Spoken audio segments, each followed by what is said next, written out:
College के अंदर पहुंचते ही लिटिल अवनी, अभी और राज क्लासरूम में जाने के बजाय वह तीनों कॉलेज के पीछे वाले रास्ते से एक कार में बैठकर कहीं चले गए।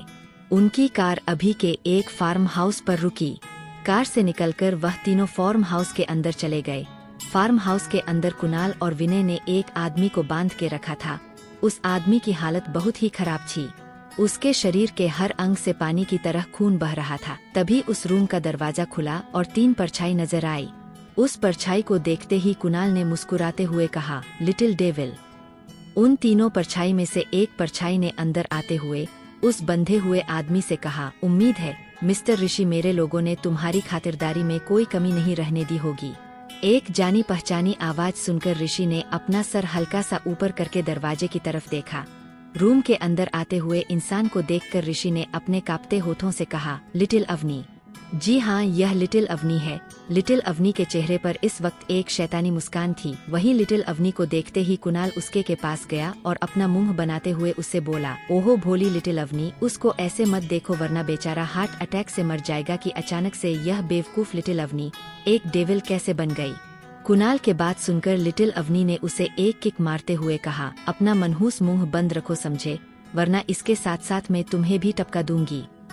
लिटिल अवनी की तरफ देखते हुए कुणाल ने विनय से कहा, देख रहे हो विनय, हमने कितनी मुश्किल से मानव के नाक के नीचे से इस ऋषि को निकाला था, वरना उस डेविल ने अब तक इसे जान से मार दिया होता है और इसके साथ साथ हमें भी ना छोड़ता अगर उसे पता चल जाता कि हमने ऋषि को बचा लिया है। और ये हमें शाबाशी देने की बजाय मुझे मार रही है। हमारी तो कोई इज्जत ही नहीं। लिटिल अवनी ने कुणाल के ड्रामे पर बिल्कुल भी ध्यान नहीं दिया। वह लगातार ऋषि को घूर रही थी। इस वक्त उसके चेहरे पर कोई भी एक्सप्रेशन नहीं था। वह चलते हुए ऋषि के पास गई और अपनी ठंडी आवाज में उससे बोली, मेरे प्यारे ऋषि, तुम्हें ऐसे देखकर मुझे बिल्कुल भी अच्छा नहीं लग रहा है। मैं सोच रही हूँ कि तुम्हें ज्यादा ना तरपाकर सीधा मार दूं। इतना कहकर वह डेविल स्माइल करके आगे बोली, लेकिन क्या करूँ, यह दिल है कि मानता ही नहीं ऋषि। मैंने तुम्हें कितने मौके दिए लेकिन तुम बार बार मुझे मेरे हब्बी से अलग करने की कोशिश करते हो, जो कि मुझे बिल्कुल नहीं पसंद। लिटिल अवनी की बात सुनकर ऋषि जो रस्सियों से बंधा हुआ था वह झटपटाने लगा। उसने अपने कांपते होठों से लिटिल अवनी को देखकर कहा, तुम लिटिल अवनी नहीं हो। वह तो भोली और इनोसेंट है। वह किसी चींटी तक को नहीं मार सकती। ऋषि की बात सुनकर लिटिल अवनी के साथ साथ अभिराज, कुणाल और विनय भी हंसने लगे। उन सभी को हंसता देख ऋषि ने चिल्लाते हुए कहा, तुम सब क्यों हंस रहे हो? बताओ लिटिल अवनी कहाँ है और यह बहरूपिया लड़की कौन है? अभी अपनी जगह से चलकर ऋषि के पास आते से बोला, एक्चुअली बात यह है ना कि जब तक जरूरत ना हो तब तक मेरी बहन भोली भाली ही रहती है। तुम बहुत खुश नसीब हो कि तुम्हें उसके अंदर का यह रूप देखने को मिला, क्योंकि जरूरत पड़ने पर ही वो बहुत ही मुश्किल से अपना ये डेविल रूप दिखाती है। अभी की बात सुनकर ऋषि लिटिल अवनी को गौर से देखने लगा। वहीं लिटिल अवनी ने गुस्से से ऋषि के बाल को कसके पकड़ते हुए अपने दांत पीसते हुए कहा, मैं क्या हूँ या क्या नहीं हूँ इससे तुम्हें कोई लेना देना नहीं है और न ही तुम्हें जानने की जरूरत है, बल्कि तुम्हें अपनी फिक्र करनी चाहिए। इतना कहकर उसने कुणाल की तरफ देखा तो कुणाल ने अपने हाथ में पकड़ा हुआ खंजर लिटिल अवनी को से दिया। जैसे ही अवनी ने खंजर को हाथ में पकड़कर ऋषि के चेहरे पर रखा, ऋषि की आंखें डर से फैल गई। उसने घबराते हुए कहा, नहीं, तुम ऐसा नहीं कर सकती। लिटिल अवनी ने गुस्से से ऋषि के दिल पर वार कर दिया। दर्द से ऋषि चीख निकल पड़ी। आह! उसकी चीज पूरे कमरे में गुजरने लगी। ऋषि की चीख सुनकर लिटिल अवनी के होठों पर मुस्कुराहट आ गई। उसने ऊपर से नीचे तक ऋषि को घूरते हुए कहा, मैं क्या कर सकती हूँ, तुम्हें अंदाजा भी नहीं है ऋषि बेबी। ऋषि ने दर्द से तड़पते हुए कहा, लिटिल अवनी, मैं मानव को सब बता दूंगा। तुम जैसे दिखती हो वैसे बिल्कुल भी नहीं हो। फिर वो तुम्हें छोड़ देगा क्योंकि वो अपनी बीवी से प्यार करता है, जो भोली भाली और इनोसेंट है, ना कि तुम्हारी तरह डेविल है। ऋषि ने इतना ही कहा था कि उसकी बात सुनकर लिटिल अवनी का गुस्सा 7वें आसमान पर पहुंच गया। उसने इस बार ऋषि के गले पर वार कर दिया। उसने गुस्से से कहा, हब्बी, हमेशा लिटिल अवनी को प्यार करेंगे समझे तुम। इतना बोलकर उसने पास में खड़े बॉडीगार्ड से गन छीनकर ऋषि के माथे पर शूट कर दिया। ये देख अभी के साथ साथ सभी लोग शॉक हो गए। किसी को भी उम्मीद नहीं थी कि लिटिल अवनी ऐसा कुछ कर देगी। अभी ने तुरंत लिटिल अवनी के हाथों से गन छीनकर फेंक दिया और उसे शांत करने लगा। अभी ने लिटिल अवनी को शांत कराते हुए कहा, लिटिल बेबी सिस्टर शांत हो जाओ, वह मर चुका है। इतना कहकर वो थोड़ी देर शांत रहा, फिर हिचकिचाते हुए आगे बोला, मुझे लगता है ऋषि सही बोल रहा था। सोचो, जिस दिन जीजू को पता चलेगा कि वह जिस लिटिल अवनी को बचपन से ही हर चीज से दूर रखते आए हैं, उसने ऋषि को मारा है, या उन्होंने जिस भोली लिटिल अवनी को चाहा है उसके अंदर एक डेविल छुपा है, सोचो उन्हें कितना बुरा लगेगा। विनय ने भी उससे कहा, मुझे लगता है तुम्हें यहाँ जो कुछ भी हुए उसे मानव को बता देना चाहिए। तुमने सिर्फ ऋषि की ही नहीं बल्कि आज तक जिस लड़की ने भी मानव के करीब जाने की कोशिश की है, तुमने उन्हें देश से बाहर भेज दिया। अगर वह लड़की नहीं मानती तो तुमने उन सबको मार दिया। राज ने लिटिल अवनी के कंधों को पकड़कर उसे समझाते हुए कहा, लिटिल बेबी सिस्टर, तुम बचपन से ही इनोसेंट हो। बस जीजू को लेकर तुम्हारी पॉसिवनेस ने तुम्हारे अंदर एक डेविल को जन्म दे दिया। तुम अभी भी इनोसेंट ही हो, जिसे दुनिया की समझ अभी भी नहीं है। इसलिए आज के बाद ऐसी चीज सिर्फ हमें करने देना। तुम किसी को भी नहीं मरोगी। मैं नहीं चाहता तुम्हारे अंदर का बचपना खत्म हो जाए। सभी की बात सुनकर लिटिल अवनी ने घबराते हुए उन सब से कहा, अगर मैं हब्बी को बता दूंगी तो वो मुझसे नाराज हो जाएंगे, फिर लिटिल अवनी को रोना आ जाएगा। विनय ने झट से कहा, तो तुम उन्हें मना लेना। वैसे भी वह भी तुम्हारे लिए कम पागल थोड़ी ना है। जब तुम्हारी याददाश्त गई थी और तुम जब मानव को बेइज्जत करती थी तभी भी वो बेशर्मों की तरह तुम्हारे पीछे पड़ा रहता था। अब तो तुम उससे प्यार करती हो तो भला वो गुस्सा क्यों होगा। अपने हबी के लिए बेशर्म शब्द सुनकर लिटिल अवनी का मुंह बन गया। उसने विनय से कहा, भाई हब्बी को बेशर्म मत बोलो, वो प्यारे है। ये बात सुनकर सभी का मुंह बन गया। उन सभी को अंदाजा भी नहीं था कि बाहर खड़े होकर उन सभी की बातें कोई सुन रहा है। दरवाजा थोड़ा थोड़ा खुला होने की वजह से उस इंसान को अंदर क्या चल रहा सब देख रहा था। अंदर के नज़ारे को देखकर उस इंसान का चेहरा गुस्से से लाल हो गया। उसने गुस्से से अपनी मुट्ठी कस के बंद कर ली। जब उससे रहा नहीं गया तो उसने एक जोरदार किक मारकर दरवाजा खोल दिया। दरवाजा एक जोर की आवाज के साथ खुल गया। दम! अंदर मौजूद सभी लोग इतनी तेज आवाज सुनकर चौंक गए और सभी दरवाजे की तरफ देखने लगे। जैसे ही लिटिल अवनी ने उस इंसान को देखा, उसके हाथ पैर ठंडे पड़ गए। कंटिन्यू। अब क्या होगा लिटिल अवनी का? कौन है जो अंदर आया जिसे देखकर लिटिल अवनी शौक हो गई जानने के लिए बने रहे। लिटिल अवनी ने हक लाते हुए कहा। उसे समझ ही नहीं आ रहा था कि अब वह क्या करे। उसने अपनी नजरें नीचे कर ली। वही मानव जो दरवाजे के पास खड़ा था, उसने गुस्से से सभी की तरफ देखा। उसकी नजरें ऋषि पर आकर रुक गई, जो खून से लचपत कुर्सी से बंधा था। ऋषि को देखकर मानव की भौहें तन गई। वही कुणाल, राज, अभि और विनय मानव को यहाँ देखते ही डर के कारण रूम के कोने में दुबक कर खड़े हो गए। मानव चलते हुए रूम के अंदर आया और अपने लेफ्ट हैंड को अपने पैंट की जेब में डालते हुए सख्त आवाज में कुणाल, अभि, राज और विनय को देखकर उनसे पूछा, तुम सब यहाँ क्या कर रहे हो? फिर राज और अभि को घूरते हुए बोला, और तुम दोनों तो बेबी के साथ कॉलेज गए थे ना, तो फिर तुम दोनों उसके साथ यहाँ क्या कर रहे हो? क्या मैं जान सकता हूँ? मानव की गुस्से भरी आवाज सुनकर सभी डर से कांपने लगे। लिटिल अवनी धीरे से चलकर मानव के पास गई और उसके बाहर को हल्के से पकड़ते हुए बोली, हब्बी वो। उसने इतना ही कहा था कि मानव से घूरने लगा। मानव के इस तरह घूरने से लिटिल अवनी चुप हो गई। मानव लिटिल अवनी से नजरें हटाकर बारी बारी से रूम में मौजूद सभी लोगों को घूरते हुए अपने पीछे खड़े आरव को आर्डर दिया, यहाँ का सारा मेस साफ करो। और कुणाल, अभि, राज और विनय की तरफ इशारा करके आगे बोला, इन चारों बिल्लों को मेरे ऑफिस लेकर चलो। अगर यह नानुकू करे तो इनकी हड्डियां तोड़ देना। इतना कहकर मानव बिना किसी की तरफ देखे लिटिल अवनी का हाथ पकड़कर रूम से बाहर चला गया। मानव के जाने के बाद चारों रोनी सूरत बनाकर आरव को देखने लगे, जैसे बोल रहे हो, ये प्लीज हमें बचा लो। आरव ने इन सभी को इग्नोर किया और अपने बॉडीगार्ड को इन चारों को के चलने का ऑर्डर दिया। आरव ने कहा, इन चारों को पकड़कर ले चलो और अगर ना मारे माने तो टांग लेना इन्हें। इतना कहकर आरव भी रूम से चला गया। सभी गार्ड्स ने मिलकर कुणाल, राज, अभि और विनय को कंधे पर उठा लिया और वो भी बाहर चले गए, क्योंकि वह चारों उन सब के साथ जाने को तैयार नहीं थे। इसलिए गार्ड को उन्हें कंधे पर उठाना पड़ा। अभि ने चिल्लाते हुए कहा, छोड़ो हमें मोटे बिल्ली, क्या तुमने इतनी मोटी बॉडी हमें उस डेविल के पास पटकने के लिए ही बनाई है? कुणाल को जिस बॉडीगार्ड ने कंधे पर उठाया हुआ था, उसने उसे मक्खन लगाते हुए कहा, हे मोटी बिल्ली जैसी शक्ल वाले इंसान, हमें छोड़ दो। मैं वादा करता हूँ तुम्हारी जैसी एक बिलौटी के साथ तुम्हारी शादी कराऊंगा जिसे तुम ऐसे ही गोद में लेकर घूमते रहना।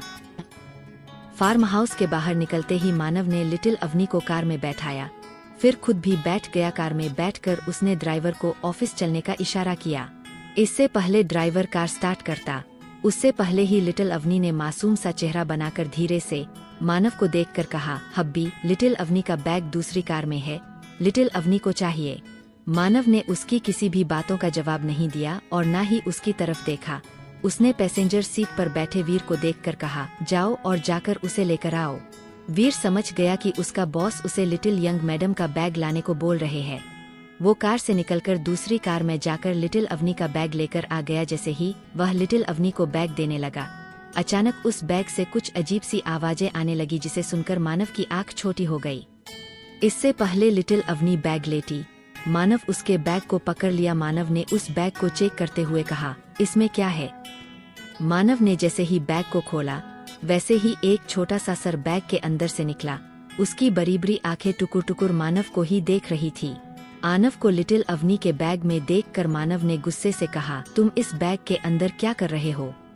मानव की गुस्से भरी आवाज सुनकर आनव डर गया। उसने तुरंत अपना चेहरा बैग के अंदर डाल दिया। 5 सेकंड बाद फिर धीरे धीरे उसने अपना चेहरा बैग से बाहर निकाला, लेकिन फिर से मानव का गुस्से से भरा चेहरा देखकर उसने अपना सर बैग के अंदर डाल दिया। आनव ने लगभग 5 से 6 बार ऐसे ही किया। उसकी हरकत देखकर मानव ने उसे बैग से निकालकर अपने हाथों में पकड़ते हुए कहा, क्या तुम्हें मुझसे डर लग रहा है? इतना कहकर वह मुस्कुराने लगा। मुस्कुराते हुए मानव ने आगे कहा, डरना भी चाहिए, क्योंकि जब कोई मुझसे डरता है तो मुझे बहुत ही सुकून मिलता है। मानव की बात सुनकर आनव उसे बुरी तरह घूरने लगा। वह अपने पंजों से मानव को मारने लगा, जैसे उसे मानव की बात बिल्कुल भी अच्छी ना लगी हो। आनव की हरकत देखकर मानव ने अपनी आंखें छोटी कर ली। जैसे ही वह कुछ बोलने को हुआ, उसके बगल में बैठी लिटिल अवनी ने लपक कर आनव को अपनी गोद में ले लिया और अपना मुंह बुलाते हुए मानव से बोली, हब्बी, आनव बेबी को आपसे डर लग रहा, आपने उसे डरा दिया। अब आप उसे और मत डराओ, वरना वह आपको डैडी भी नहीं बोलेगा। फिर आप रोते हुए लिटिल अवनी से शिकायत मत करना। लिटिल अवनी की बात सुनकर मानव पहले तो हैरान हो गया, फिर उसने अपनी नजरें फेर ली और गुस्से से दूसरी तरफ देखने लगा। उसने लिटिल अवनी से कुछ नहीं कहा, वह उसे बताना चाहता था कि वह नाराज है। वहीं आनव लिटिल अवनी की गोद में जाकर खुश हो गया। आनव ने एक बार मानव को देखा, फिर लिटिल अवनी के गालों को अपने पंजों से सहलाने लगा। लिटिल अवनी ने उसके सर पर हाथ फेरते हुए कहा, आनव बेबी, डैडी ने आपको डरा दिया। कोई बात नहीं मम्मा आपके पास है। अब जब तक डैडी आपसे सॉरी ना बोले तब तक आप डैडी से बात मत करना, ओके? लिटिल अवनी को देखकर आनव ने अपनी पलकें ऐसे झपकाई जैसे उसे सब समझ आ रहा हो। वही बगल में बैठा मानव गुस्से से दोनों को देखने लगा, क्योंकि वह दोनों एक उसे इग्नोर कर रहे थे, ऊपर से उसकी बुराई भी कर रहे थे। मानव के मुंह बनाकर गुस्से में खुद से कहा, अगर मैं नाराज हूँ तो बेबी को मुझे मनाना चाहिए, यही नहीं मेरे आगे पीछे भी घूमना चाहिए। लेकिन नहीं, बेबी को तो इस छोटे से पिद्दी भर जानवर नहीं अपने बेटे के साथ बिजी रहना है, और ऊपर से मुझे उस जानवर का डैडी बना दिया। अब जब तक बेबी खुद मुझे नहीं मनाती तब तक मैं उससे बात नहीं करूंगा। इतना कहकर वो गुस्से से आनव को घूरने लगा। कुछ देर बाद सभी मानव के ऑफिस पहुंच गए। कार रुकते ही मानव ने अपने चेहरे पर मास्क लगा लिया और दूसरा मास्क उठाकर लिटिल अवनी को दे दिया। लिटिल अपना यह देखकर हैरान थी कि उसके हबी ने उसे मास्क नहीं पहनाया और न ही पूरे रास्ते उससे बात की। लिटिल अवनी ने मानव को देखकर उससे पूछा, हब्बी, क्या नाराज हो? लिटिल अवनी का सवाल सुनकर मानव ने अपने मन में सोचा, क्या सच में अभी भी मेरी लिटिल वाइफ के अंदर इतनी हिम्मत है कि वह मुझसे यह सवाल पूछ सके कि उससे नाराज हूँ? मानव ने कुछ नहीं कहा और अपने एक्सप्रेशन लेस चेहरे से लिटिल अवनी को घूरने लगा। लिटिल अवनी ने मास्क पहनकर वीर से कहा, भैया, लिटिल अवनी के आनव को भी एक मास्क दो ना, उसे भी अपना चेहरा का ढकना है, वरना ढेर सारी गर्ल्स उसके क्यूट फेस को देखकर उसके पीछे पड़ जाएंगे। लिटिल अवनी ने इतना ही कहा था कि मानव ने अपने दांत पीसते हुए उसकी तरफ देखा। उसका मन कर रहा था कि वह आनव को अपनी कार से बाहर फेंक दे। भला कौन एक जानवर से प्यार करेगा? इतना सोचकर वो अपने गुस्से को शांत करने लगा। वीर ने अपने जेब से एक और मास्क निकाला और लिटिल अवनी को दे दिया। आनव को मास्क लगाते हुए लिटिल अवनी ने मानव से कहा, हब्बी, अगर आप लिटिल अवनी से नाराज हो तो कोई बात नहीं, आप मुझसे बात मत करो, आप अपने गुस्से को शांत करना। जब आपका गुस्सा शांत हो जाएगा तब आप लिटिल अवनी के पास आ जाना, फिर हम दोनों ढेर सारी बात करेंगे। ओके, इतना कहकर वह कार से निकल गई। मानव को बहुत ही गुस्सा था। मानव ने अपने दांत पीसते हुए वीर को आर्डर दिया, जो उसे ही कब से देख रहा था। मानव गुस्से से, मिस्टर सिंघानिया को कहो कि अपना यह छोटा सा खिलौना लेकर जाए, वरना इसे इस दुनिया से ही गायब कर दूंगा। इतना कहकर वह भी कार से उतरकर लिटिल अवनी के पीछे पीछे चला गया। ऑफिस के बाहर कई लोग थे जो घूर घूर के लिटिल अवनी और आनव को देख रहे थे। इतने सारे लोगों को देखकर आनव उछालने लगा। लिटिल अवनी ने उसे कसकर पकड़ते हुए कहा, आनव, उन्हें मत देखो, सिर्फ लिटिल मम्मा को देखो, वरना लिटिल मम्मा को जलन होगी। वही मानव जो उनके पीछे ही था, वो लिटिल अवनी की बात सुनकर गुस्सा हो गया। वह किसी भी तरह आनव नाम की मुसीबत को भगाना चाहता था। कंटिन्यू आगे जानने के लिए केबिन में पहुंचकर मानव ने लिटिल अवनी को सोफे पर बैठा दिया और आरव को फोन करके उसके खाने के लिए कुछ लाने को कहा। फिर मानव अपनी चेयर पर बैठकर ऑफिस का काम करने लगा। इस बीच भी मानव ने लिटिल अवनी से एक बार भी बात नहीं की। वहीं लिटिल अवनी जी सोफे पर बैठकर मानव को घूर रही थी। उसने धीरे से आनव का सर सहलाते हुए कहा, आनव बेबी, देखो ना, आपके डैडी आपकी लिटिल मम्मा से बात नहीं कर रहे। लिटिल अवनी ने तो कुछ किया भी नहीं है, लगता है आपके डैडी के नखरे बढ़ गए हैं। लिटिल अवनी इतना कहकर अपना मुंह बनाने लगी। आनव लगातार टुकुर टुकुर लिटिल अवनी को ही देख रहा था। उसने लिटिल अवनी की बात सुनकर अपना सर ऐसे हिलाया जैसे कह रहा हो, मुझे सब समझ आ गया। आनव लिटिल अवनी के गोद से उतरकर सीधा जाकर मानव के पैर से लिपट गया और अपने छोटे छोटे पंजों से मानव को मारने लगा। मानव का पूरा ध्यान अपने काम पर था। अचानक ही उसे अपने पैर में कुछ हलचल महसूस होने लगी, जिसके कारण उसका ध्यान टूट गया। मानव ने फाइल बंद करके टेबल पर रख दी और अपना सर नीचे करके आनव को देखा, जो लगातार अपने नन्हे नन्हे पंजों से उसे मार रहा था।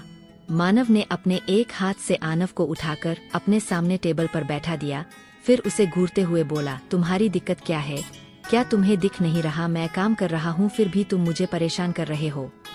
मानव की बात सुनकर आनव ने उसकी तरफ देखा। फिर 30 सेकंड बाद उसने अपना मुंह मोड़ लिया। खुद को इग्नोर होता देख मानव को गुस्सा आ गया। उसने आनव का चेहरा जबरदस्ती अपनी तरफ करते हुए कहा, तुम बहुत बदतमीज हो, तुम्हें बिल्कुल भी मैनर नहीं है कि अपने से बड़ों के साथ कैसे बिहेव करते हैं। सबसे पहले तुम्हें डिसिप्लिन में रहना सिखाना होगा। आनव अपनी बड़ी बड़ी आंखें करके मानव को देखने लगा। उसने 2-3 बार अपना सर ऐसे झटका जैसे मानव की बात सुनकर उसके सर में दर्द होने लगा हो। वहीं लिटिल अवनी जो सोफे पर बैठकर कब से दोनों की हरकतें देख रही थी, वह सोफे से उठकर मानव के पास गई और उसे गोद में बैठते हुए बोली, हब्बी, आनव को मत डराओ, वो बहुत ही अच्छा है। मानव ने लिटिल अवनी को पूरी तरह से इग्नोर कर दिया और आनव को देखते हुए आगे बोला, तुम पिद्दी जितने छोटे हो, अभी से ही तुम्हारे अंदर इतनी अकड़ है कि तुम मुझे यानी मानव राजवंश को ऐसे इग्नोर कर रहे हो। लिटिल अवनी जो मानव के बार बार इग्नोर करने से परेशान हो गई थी, उसने उदास होकर मानव का चेहरा अपनी तरफ करते हुए कहा, हब्बी, आप लिटिल अवनी से बात करो वरना लिटिल अवनी को अच्छा नहीं लगेगा। Sorry hubby. लिटिल अवनी के सॉरी बोलते ही मानव ने आनव से अपना ध्यान हटाकर लिटिल अवनी को गौर से देखा, जिसकी शक्ल रोने जैसी हो गई थी। लिटिल अवनी को ऐसे देखकर उसे बिल्कुल भी अच्छा नहीं लग रहा था, मगर मानव ने जल्दी से अपने इमोशन को संभाला और लिटिल अवनी को देखकर मन में कहा, बेबी, नहीं, मैं नहीं चाहता आप किसी की जान लो वरना आपकी मासूमियत कहीं गायब हो जाएगी। आज गुस्से में अपने ऋषि को मारा, शायद कल कोई और, नहीं, मैं ऐसा नहीं होने दूंगा। यह सब सोचने के बाद मानव ने अपने एक्सप्रेशन लेस चेहरे से लिटिल अवनी से कहा, बेबी, मुझे कोई बात नहीं करनी, आप जाकर आराम करो। लिटिल अवनी ठहरी जिद्दी, उसने मानव की बात नहीं मानी। उसने अपने हाथ को मानव के गले में डालते हुए कहा, हब्बी सॉरी। लिटिल अवनी दोबारा ऐसा नहीं करेगी, प्रॉमिस। पर वो ऋषि बुरा था और वह नैना आंटी भी। नैना का नाम लेते वक्त लिटिल अवनी का मुंह अजीब तरह से बन गया। मानव ने अपना एक हाथ लिटिल अवनी के कमर पर रखते हुए सख्त आवाज में कहा, बेबी, आज के बाद आप कभी भी ऐसा नहीं करोगे। मुझे मेरी भोली और इनोसेंट वाइफ ही पसंद है, ना कि एक डेविल।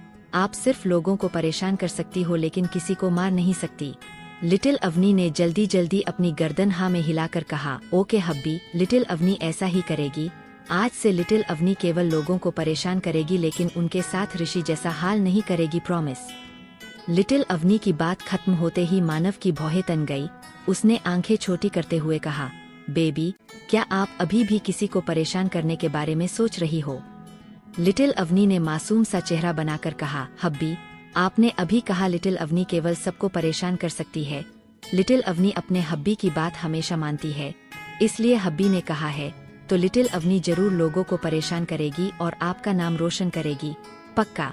इतना कहकर वो अपनी आंखों में चमक को लेकर मानव को देखने लगी। मानव ने लिटिल अवनी को देखकर अपना सरना में हिला दिया। मानव सोच रहा था कि लड़कियों को समझाना इतना मुश्किल क्यों होता है। वही आनव जो टेबल पर बैठकर अपने डैडी और लिटिल मामा को देख रहा था, वह खुद को इग्नोर होता देख तुरंत लिटिल अवनी की गोद में कूद गया और आवाज निकालने लगा, जैसे बोल रहा हो, लिटिल मम्मी और डैडी मैं भी हूँ। आनव को देखकर फिर से मानव का मुंह बन गया। मानव ने आनव को दोबारा टेबल पर बैठाते हुए सख्त आवाज में उससे कहा, यहीं बैठे रहो, बेबी के पास जाने की हिम्मत भी मत करना। आनव कहा मानने वाला था, वह फिर से लिटिल अवनी की गोद में चढ़ गया। यह देख मानव आग बबूला हो गया। उसने फिर से आनव को टेबल पर बैठा दिया। आनव फिर से लिटिल अवनी की गोद में चढ़ गया। मानव ने फिर से उसे टेबल पर बैठा दिया। ऐसे ही 6 बार हुआ। लिटिल अवनी अपने हब्बी और क्यूटी आनव को कंफ्यूज होकर देख रही थी, आखिर यह दोनों कर क्या रहे हैं।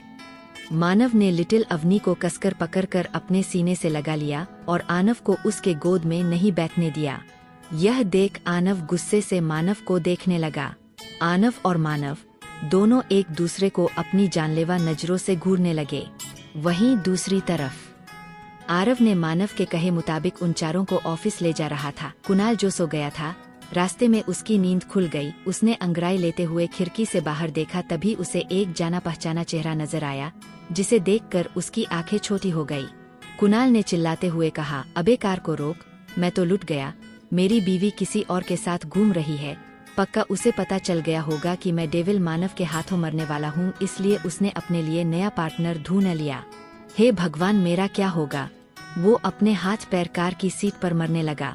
अभी ने उसे और डराते हुए कहा, मुझे भी यही लगता है, पक्का भाभी ने किसी और को ढूंढ लिया है। राज ने अभी के सर पर मारते हुए बोला, ज्यादा मत बोल, नालायक।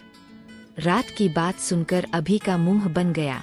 आरव को कार न रोकते देख कुणाल ने आरव को धमकी देते हुए कहा, अबे गधे, कार रोको वरना मैं कूद जाऊंगा। कुणाल के इतना कहते ही विनय ने उसे कार से धक्का दे दिया और चिल्लाते हुए बोला, इस तरह धमकी देने से कुछ नहीं होगा। अगर तुझे जाना है तो कार से कूदना पड़ेगा। विनय की इस हरकत पर कार में मौजूद सभी लोग शॉक हो गए। वही कुणाल लुढ़कते हुए सीधा रोड के किनारे जा पहुंचा। उसने अपने हाथ पैर झाड़ते हुए कहा, कायरा यहाँ उस लड़के के साथ मजे कर रही होगी, पर कोई बात नहीं, मैं तो उसका सारा मजा किरकिरा कर दूंगा। मैं उसके इस शुभचिंतक को यहाँ से इतनी दूर भगा दूंगा कि वो दोबारा कभी कायरा से मिल नहीं पाएगा। आ रहा हूँ तुम्हारी इस खुशी को बर्बाद करने, जान। इतना कहकर वो अपने हाथ के उस हिस्से को सहलाने लगा जहाँ पर उसे कार से गिरने के बाद चोट लगी थी। वही कायरा एक शॉपिंग मॉल के सामने किसी लड़के के साथ खड़ी थी। कायरा ने अपने सामने खड़े लड़के से कहा, अनुराग, जो करना है जल्दी करना होगा, यह मिशन हमारे लिए बहुत जरूरी है, हम कोई भी रिस्क नहीं ले सकते हैं। अनुराग ने कहा, यस मैम, हमारा मिशन जरूर पूरा होगा, आखिर हमने इतनी मेहनत है। अनुराग और कायरा एक सीक्रेट एजेंट है। अनुराग कायरा का असिस्टेंट भी है। कायरा ने अफसोस जताते हुए अनुराग से कहा, अब तक मैं उस मिशन को कंप्लीट कर चुकी होती, मगर इस नालायक बेबुद्धि कुणाल ने सब बिगाड़ दिया। पता नहीं उसे मुझसे कौन सा बदला लेना है, जो मुझसे शादी कर ली, और मुझे वो एक नंबर का बचकाना लगता है। अनुराग ने हंसते हुए कहा, आपके पति दुनिया के 8वें अजूबे हैं। भला कोई ऐसा बदला लेता है किसी से? मुझे लगता है वो सिर्फ आपसे नाराज और जेलस है, क्योंकि आपके प्यारे ससुर जी आपको ज्यादा प्यार करते हैं। और आपने सही कहा, कुणाल सर एक नंबर के बचकाने हैं। इतना कहकर दोनों हंसने लगे। वही कुणाल जो इन दोनों के पास पहुंच चुका था, उसने अनुराग के मुंह से अपने लिए बचकाना शब्द सुन लिया। कुणाल उसे गुस्से से घूरने लगा। कुणाल गुस्से से कायरा और अनुराग को घूरते हुए बोला, तुम्हारी हिम्मत भी कैसे हुई मुझे बचकाना कहने की? कुणाल की आवाज सुनकर कायरा और अनुराग चौंक गए। कायरा ने अपना सर घुमाकर इधर उधर देखते हुए कहा, अबे यह जल्लाद की आवाज कहाँ से आई? इतना कहकर वो अनुराग को देखने लगी, जो लगातार उसके ही पीछे देख रहा था। कायरा ने जब उसकी नजरों का पीछा किया तो अपने पीछे कुणाल को देखकर वो चौंक गई। उसने हकलाते हुए कहा, कुणाल तुम यहाँ क्या कर रहे हो? कुणाल ने अपने कमर पर हाथ रखकर गुस्से से जवाब दिया, क्यों मुझे देखकर यहाँ अच्छा नहीं लगा? मैसेज कायरा कुणाल खुराना। कायरा का पूरा नाम कुणाल ने जोर से लिया था क्योंकि वह अनुराग को यह बताना चाहता था कि कायरा उसकी पत्नी है। यह बात अनुराग भी अच्छे से समझ रहा था। अनुराग ने मुस्कुराते हुए कहा, जैसा आप सोच रहे हैं सेकंड बॉस, ऐसा कुछ भी नहीं है। हमें तो आपको देखकर बहुत ही अच्छा लगा। अब चौंकने की बारी कुणाल की थी। उसने चौंकते हुए अनुराग से पूछा, कौन है तुम्हारा सेकंड बॉस? अनुराग ने जवाब दिया, आप। वही कायरा इन दोनों को इग्नोर करके मॉल के अंदर चली गई। वहीं दूसरी तरफ मानव का ऑफिस। लिटिल अवनी मानव और आनव की हरकतों से परेशान हो चुकी थी क्योंकि वह दोनों काफी देर से एक दूसरे को गुस्से से घूर रहे थे। आनव कुछ भी करता, मानव उसे तुरंत रोक देता। लिटिल अवनी ने दोनों को चिल्लाते हुए कहा, हब्बी, क्यूटी आनव, आप दोनों क्या कर रहे हो? और हब्बी, आप आनव को क्यों परेशान कर रहे हो? वो तो इतना अच्छा प्यारा है। मानव ने आनव को घूरते हुए कहा, बेबी आप इस जानवर को देखो, ये मुझे परेशान कर रहा है, ना कि मैं। बेबी, जब से आनव आया है तब से आप बदल गए हो। अब आप मुझसे बिल्कुल भी प्यार नहीं करते। इतना कहकर मानव अपना मुंह फुलाकर सोफे पर बैठ गया।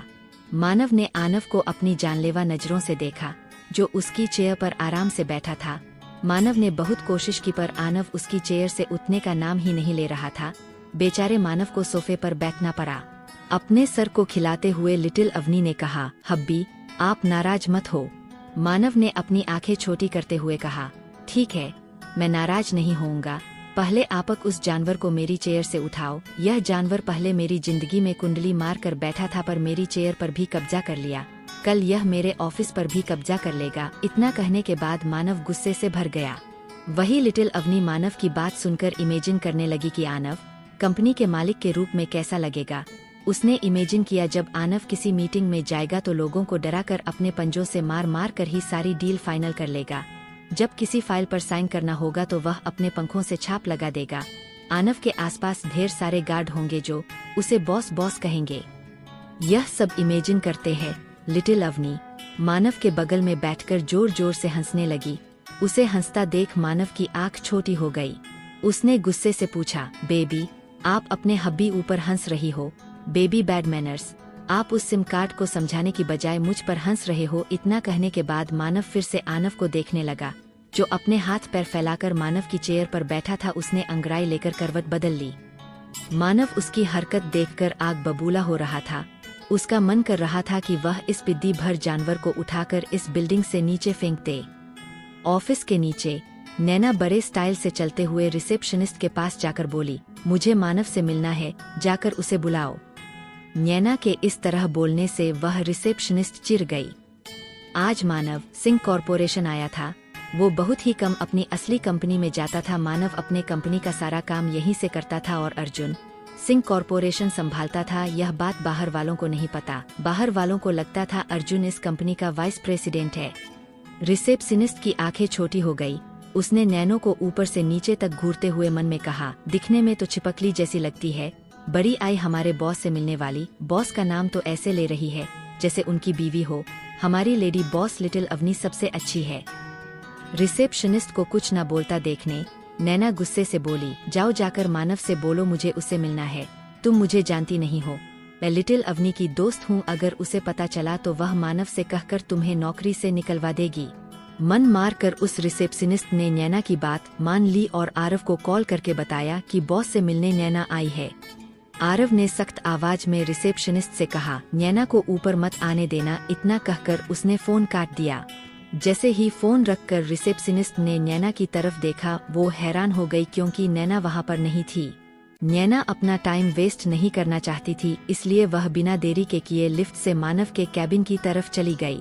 नैना जल्दी से भागते हुए मानव के केबिन के पास आई और धक्का मारकर के दरवाजे खोल दिया क्योंकि उसे डर था कहीं कोई उसे रोक न दे।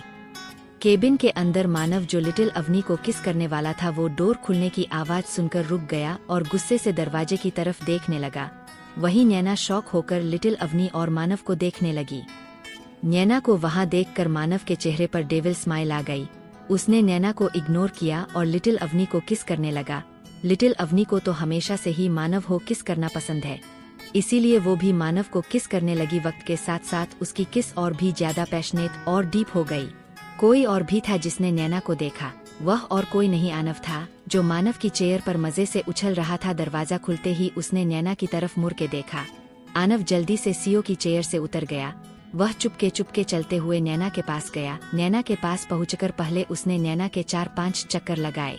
वही नैना इस बात से अनजान है कि एक छोटा सा दुश्मन उसके पास है। नैना ने एक शॉर्ट ड्रेस पहनी हुई थी जो उसके घुटने तक थी। उसके कमर पर एक बेल्ट जैसा कपड़ा लगा था जो जमीन को छू रहा था। आनव ने जमीन पर छू रहे कपड़े को अपने दांतों से खींच लिया। आनव ने ऐसे ही 2 बार किया। तीसरी बार जब उसने कपड़े को खींचा तो वह कपड़ा एक तेज आवाज के साथ फट गया। चर। नैना ने अपना सर नीचे करके देखा तो चिल्ला पड़ी, नहीं क्योंकि यह कपड़ा उसने बहुत ही मुश्किल से खरीदा था। चिल्लाने की आवाज सुनकर लिटिल अवनी का ध्यान टूटा। वह अपने आप को मानव से छुड़ाने लगी क्योंकि वह देखना चाहती थी कि चिल्लाने की आवाज किसकी थी, पर मानव है कि उसे छोड़ ही नहीं रहा था। मानव को बिल्कुल भी अच्छा नहीं लगा कि लिटिल अवनी खुद को छुड़ाने की कोशिश कर रही है। मानव ने अपना एक हाथ उसकी थाई पर रखकर घुमाने लगा। उसका दूसरा हाथ लिटिल अवनी के कमर पर था। उसने लिटिल अवनी को खुद से और चिपका लिया। दूसरी तरफ 5 लोग लगातार किसी के ऊपर फायरिंग कर रहे थे। उन लोगों से बचते हुए एक लड़की जंगल की तरफ भाग गई। उस लड़की के पीछे 5 से 6 लोग जंगल की तरफ भागे जिनके हाथों में गन्स थी। वो लड़की भागते हुए लगातार किसी को कॉल कर रही थी। उस लड़की ने गुस्से से कहा, यह सब कहाँ मर गए हैं जो मेरा फोन नहीं उठा रहे हैं। हे भगवान, लगता है आज मेरा आखिरी दिन है इस धरती पर। उसने इतना कहा ही था कि तभी दूसरी तरफ से किसी ने फोन उठा लिया और एक लड़की की आवाज आई, क्या हुआ परी, तुम बार बार फोन क्यों कर रही हो? जी हाँ, यह लड़की कोई और नहीं परी है जिसके पीछे कुछ लोग पड़े हैं। परी ने चिल्लाते हुए कहा, अबे गधे, मैं यहाँ मर रही हूँ और तुम मुझसे पूछ रही हो कि मैं तुम्हें कॉल क्यों कर रही हूँ। अगर मुझे जिंदा देखना चाहती हो तो चुपचाप शहर के दूसरी तरफ वाले जंगल में आ जाओ। आज इन सब का बैंड बजा देंगे हम मिलकर। फोन की दूसरी तरफ वाली लड़की ने सीरियस होकर कहा, परी हम आ रहे हैं। इतना कहकर उसने फोन कट कर दिया। परी बचते हुए उस जंगल की झाड़ियों के पीछे छुप गई और उन आदमी को देखने लगी जो उसका पीछा कर रहे थे। वह आदमी भी परी को ढूंढते ढूंढते जंगल के अंदर आ गए। उनमें से एक आदमी ने कहा, कहाँ गई लड़की, ढूंढो उसे, उसके पास हमारे बॉस की कई सारी इन्फॉर्मेशन है, वह जहाँ भी दिखे उसे जान से मार दो। इतना कहने के बाद वो सभी आदमी परी को ढूंढने लगे। CH 105। लिटिल अवनी ने मारा नैना को। बाइकर्स। नैना की चिल्लाने की आवाज सुनकर लिटिल अवनी और मानव ने पलटकर उसकी तरफ देखा। लिटिल अवनी नैनो को देख हैरान हो गई। वही मानव गुस्से से नैना को घूर रहा था। नैना ने आनव को खुद से दूर धकेलते हुए गुस्से से कहा, तुम बेकार जानवर यहाँ कैसे आए? क्या तुम्हें पता भी है मेरी यह ड्रेस कितनी महंगी है और तुमने उसे फाड़ दी? अगर तुम 100 जन्म भी ले लेते हो ना तो भी इस ड्रेस की कीमत नहीं चुका पाओगे। नैना के इस तरह धकेलने से आनव 3 फुट दूर जाकर गिरा। उसे समझ तो नहीं आ रहा था कि नैना उससे क्या बोल रही है, लेकिन उसे खतरे का आभास जरूर हो गया था कि उसका यहाँ से निकल लेना ही बेहतर होगा। आनव ने पहले एक नजर नैना को देखा, फिर उसके पैर पर 2 बार अपने पंजों को मार के लिटिल अवनी के पास भाग गया। लिटिल अवनी की गोद में जाकर आनव छुप गया, फिर अपनी मुंडी निकालकर नैनो को देखने लगा, जैसे कह रहा हो, लाओ मुझे पकड़ो। वही मानस जो नैना के डिस्टर्ब करने से गुस्से में था, उसने गुस्से से नैना से पूछा, तुम कौन हो और मेरे केबिन में कैसे आई? मानव के गुस्से से एक पल के लिए तो नैना भी डर गई, लेकिन जैसे ही उसने मानव की बात सुनी हो दंग रह गई। उसने खुद से कहा, मैं कौन हूँ? क्या सच में मानव को नहीं पता कि मैं कौन हूँ? हम इतनी बार मिले हैं, फिर भी मानव ने मुझे याद रखना जरूरी नहीं समझा। जरूर ये सब इस लिटिल किट्टी अवनी के कारण होगा। नैना को खुद के ख्यालों में गुम देख मानव की भौहें तन गई। उसने कठोर आवाज में कहा, क्या तुम गूंगी हो? जहाँ तक मुझे पता है, अभी थोड़ी देर पहले तो तुम मेरे बेटे को डांट रही थी। तुम्हारी हिम्मत भी कैसे हुई मेरे बेटे को डांटने की? मानव की बात सुनकर नैना दंग रह गई। उसने हकलाते हुए आनव को देखकर कहा, कि क्या यह गंदा सा जानवर तुम्हारा बेटा कैसे हो सकता है? यह एक जानवर है और यह किसी इंसान का बेटा नहीं हो सकता। मानव कुछ बोलता उससे पहले ही उसके बगल में बैठी लिटिल अवनी ने झट से कहा, क्यों नहीं हो सकता? मेरे हबी के साथ कुछ भी हो सकता है। क्योंकि वह एक डेविड है। लिटिल अवनी की बात सुनकर नैना के साथ साथ मानव भी हैरानी से उसे देखने लगा।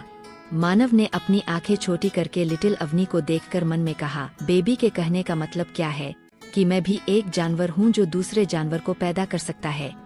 इतना कहने के बाद कुछ सोचकर वो मुस्कुराने लगा। मानव ने मुस्कुराते हुए कहा, ऑफ कोर्स, अगर डेड हूँ तो मेरी लिटिल वाइफ मेरे हर बच्चों की लिटिल मम्मा है, चाहे मेरा बेटा एक जानवर ही क्यों ना हो। नैना अब और इन दोनों की बातें बर्दाश्त नहीं कर पा रही थी। उसने अपने दांत पीसते हुए लिटिल अवनी को देकर कहा, मुझे पहले से ही पता था यह जानवर इस बहन जी का ही होगा। से फालतू काम इसके अलावा कोई भी नहीं कर सकता है। नैना की तरफ देखकर लिटिल अवनी ने अपना मुंह फुलाकर कहा, ओल्ड आंटी, ज्यादा मत बोलो। लिटिल अवनी आपकी बहन जी नहीं, बेटी की भी बेटी जी लगती है। खुद इतनी बूढ़ी हो कि आप मेरी दादी की उम्र की लगती हो। आपसे ज्यादा यंग तो लिटिल अवनी की मम्मा है, वह पूरे 38 ईयर की है। नैना ने इरिटेट होकर कहा, बेवकूफ लड़की, मैं तुम्हारी मॉम से बड़ी कैसे हो सकती हूँ? मैं अभी केवल 24 साल की हूँ। लिटिल अपव ने अपनी आंखें छोटी करके कहा, क्या फर्क पड़ता है कि ओल्ड आंटी आप 24 ईयर की हो, क्योंकि 24 और 38 सब बराबर है। इतना कहकर वह मानव की तरफ मुड़ी और उससे पूछा, हब्बी, आप बोलो ना कि 24 और 38 ईयर में कोई फर्क नहीं है। मानव ने प्यार से लिटिल अवनी के गालों पर किस करते हुए कहा, अगर मेरी जान, मेरी बेबी कहती है तो 28 और 38 ईयर में कोई फर्क नहीं है, दोनों बराबर है। बल्कि मुझे तो लगता है 24 ईयर ज्यादा बड़ा है। वही मानव के मुंह से अपने लिए ऐसी बातें सुनकर नैना दंग हो गई। उसने इन सब का जिम्मेदार भी लिटिल अवनी को ठहराया। उसने लिटिल अवनी को घूरते हुए कहा, तुम बदतमीज लड़की, तुम्हारी जैसी लड़की मानव को केवल शर्मिंदा कर सकती है। तुम उसके लिए बिल्कुल भी सूट नहीं करती हो, वो केवल मेरी जैसी लड़की को सूट करता है, समझी? इसलिए बेहतर होगा तुम मानव को छोड़ दो। वहीं नैना के मुंह से ऐसी बातें सुनकर लिटिल अवनी को गुस्सा आ गया। लिटिल अवनी ने आनव को मानव की गोद में बैठाते हुए कहा, क्यूटी आप डैडी के पास रुको और हब्बी, आप भी इसे संभालो। तब तक little Avni in old aunty को देखती है। मानव ने स्माइल करके अपनी गर्दन हाँ मैं हिला दिया। लिटिल अवनी पीछे मुड़ी और नैना के पास जाने लगी। नैना कुछ समझ पाती उससे पहले ही लिटिल अवनी ने एक जोरदार पंच उसके मुंह पर मार दिया। नैना इसके लिए तैयार नहीं थी। पंच पड़ते ही नैना जमीन पर गिर पड़ी। लिटिल अवनी ने गुस्से से अपने कमर पर हाथ रखते हुए नैना को घूरते हुए कहा, ओल्ड आंटी, आपकी हिम्मत भी कैसे हुई मेरे हब्बी का नाम लेने की? रुको अभी लिटिल अवनी बताती है आपको। इतना कहकर वह नीचे झुक गई और नैना के बालों को पकड़कर 4 से 5 बार दीवार से लड़ा दिया। दर्द से नैना की चीख निकाल गई, पर लिटिल अवनी को इससे कोई फर्क नहीं पड़ रहा था। मानव सोफे पर बैठकर अपनी लिटिल वाइफ को देख रहा था, जो गुस्से में भी क्यूट लग रही थी। मानव और आनव दोनों ही नैना को पमार खाते देख फुल एंजॉय कर रहे थे। वहीं दूसरी तरफ जंगल में परी अपने पीछे आए आदमियों को झाड़ियों के पीछे से देख रही थी। उसके हाथ में एक गन और एक खंजर था। उस गन में केवल 3 ही गोलियां थी और उसके सामने कम से कम 5 लोग थे। परी ने अपनी गन उठाई और झाड़ियों के पीछे से ही एक आदमी पर निशाना लगा दिया। गोली चलने की आवाज सुनकर बाकी के आदमी अलर्ट हो गए। परी ने स्माइल करते हुए खुद से कहा, परी को पकड़ना इतना आसान नहीं है। मैं इस जंगल का कोना कोना जानती हूँ, लेकिन तुम लोग नहीं जानते। तुम्हें इस जंगल में मेरे पीछे नहीं आना चाहिए था। इतना कहकर उसने दूसरे आदमी पर भी गोली चला दी। उसके पीछे आए आदमी को समझ ही नहीं आ रहा था कि गोली चल कहां से रही है। वह सब इधर उधर देखने लगे। तभी परी उस झाड़ियों से निकलकर भागने लगी। जो आदमी उसके पीछे आए थे उन्होंने उसे देख लिया और वह भी उसके पीछे भागने लगे। एक आदमी ने चिल्लाते हुए परी से कहा, हे लड़की रुक जा, वरना हमारे हाथों तुम मारी जाओगी। उस आदमी की बात सुनकर परी नहीं रुकी। वो भागते हुए बोली, बोल तो ऐसे रहे हो जैसे अगर मैं तुम्हारे हाथ लग गए तो मेरी आरती उतारोगे। भागते हुए उस आदमी ने भी फिर से कहा, आखिरी बार कह रहा हूँ रुक जाओ, वरना हम तुम्हें पकड़ लेंगे। वहीं परी जो लगातार भाग रही थी उसने पीछे मुड़कर चिल्लाते हुए कहा, जब तुम सब मुझे पकड़ ही लोगे तो मुझे रुकने को बोल ही क्यों रहे हो? चुपचाप मेरे पीछे आओ और मुझे पकड़ो। बहुत ही साल हो गए किसी के साथ पकड़म पकड़ाई नहीं खेली। आज तुम लोगों के साथ खेल कर मजा आ रहा है। दूसरे आदमी ने चिढ़ते हुए कहा, अगर हमारी गन की गोलियां खत्म नहीं हो गई होती तो तुम्हें कब का मार देते हम। आखिरी बार बोल रहा हूँ रुक जाओ। परी नहीं रुकती। वो भागते भागते जंगल के अंदर आ गई। अचानक ही परी अपनी जगह पर रुक गई। उसके पीछे जो आदमी भाग रहे थे वह भी रुक गए। पीछे मुड़कर परी ने अपने पीछे आए बेचारे आदमियों को देखकर कहा, तुम लोग जानते नहीं हो मेरा पति एक मॉन्स्टर है। वो केवल दिखने में क्यूटी और मासूम है, पर को वैसे बिल्कुल भी नहीं है। उसने मुझसे शादी करने के लिए क्या कुछ नहीं किया, यहाँ तक कि उसने एक जानेमाने गैंगस्टर को भी सिर्फ मेरे लिए बर्बाद कर दिया। वो भी इसलिए क्योंकि उन लोगों ने अपनी जुबान से मेरा नाम लिया था। तुम्हें क्या लगता है जब उसे पता चलेगा कि तुम लोग मुझे मरना चाहते हो तो वो तुम्हें छोड़ देगा? परी ने इतना कहा कि था कि तभी वहाँ 3 बाइक आती हुई नजर आई। तीनों बाइक पर बैठे लोगों ने ब्लैक कलर के कपड़े पहने थे। उन बाइकर्स को देखकर परी की आंखों में चमक आ गई, लेकिन जैसे ही उसने सबसे आगे वाले बाइकर को देखा उसकी तो सांसें ही अटक गई। कंटिन्यू। आगे लिटिल अवनी नैना के साथ क्या करेगी? क्या नैना सही सलामत ऑफिस से जा पाएगी? और कौन है ये बैंकर्स जिसे देखकर परी को देर लग रहा था? जानने के लिए बने रहे। आप सबको नहीं लगता लिटिल अवनी ने नैना की फुल बेइज्जती करी है? उसकी एज के बारे में बोलकर उसने तो नैना को अपनी माँ की भी माँ बना दिया, 24 साल की बूढ़ी बोल के। और मानव ने भी उसका फुल सपोर्ट किया, और अपनी लिटिल वाइफ के कारण आखिर मानव ने आनव अपना बेटा मान ही लिया। सच में लिटिल अवनी कुछ भी कर सकती है। उसने तो बातों बातों में मानव को भी जानवर बोल दिया। आप सभी ना तो कमेंट करते हैं ज्यादा, ना तो लाइक करते हैं। छोड़ो मुझे, तुम लिटिल कैट, तुम्हें पता नहीं है कि मैं कौन हूँ और मैं तुम्हारे साथ क्या क्या कर सकती हूँ। नैना ने खुद के बालों को छुड़वाते हुए लिटिल अवनी से कहा। लिटिल अवनी है कि उसे छोड़ने का नाम ही नहीं ले रही थी। लिटिल अवनी ने वहीं पास में रखे टेबल पर से पानी का ग्लास उठाया और नैना के ऊपर सारा पानी डाल दिया। नैना ने बचते हुए कहा, क्या तुम्हारा दिमाग खराब हो गया है? क्या कर रही हो तुम? लिटिल अवनी ने खाली ग्लास को फेंका और घूरते हुए नैना से बोली, क्या आपको दिख नहीं रहा लिटिल अवनी क्या कर रही है? फिर आप बार बार लिटिल अवनी से क्यों पूछ रही हो कि लिटिल अवनी क्या कर रही है? इतना कहकर लिटिल अवनी नैना को गुस्से से घूरने लगी, जो काफी देर से सोफे पर बैठे मानव को देख रही थी। लिटिल अवनी ने अपना सर घुमाकर मानव की तरफ देखा, जो एक 3 पीस ब्लैक कलर के बिजनेस सूट में बहुत ही अच्छा, हैंडसम और हॉट लग रहा था। मानव को देखकर लिटिल अवनी की भौहें तन गई। उसने चिल्लाते हुए मानव से कहा, जो उसे ही प्यार से देख रहा था, हब्बी आज आप इतना सज धज के क्यों आए हो? लिटिल अवनी को तो आपने इतने अच्छे से तैयार नहीं किया है जितने अच्छे से आप खुद तैयार होकर आए हो। लिटिल अवनी की आवाज सुनकर मानव, जो उसे ही प्यार देख रहा था, अचानक वो होश में आया। फिर जैसे ही उसे समझ आया कि अभी अभी उसकी लिटिल वाइफ ने उसे क्या कहा है, तो वह हैरान हो गया।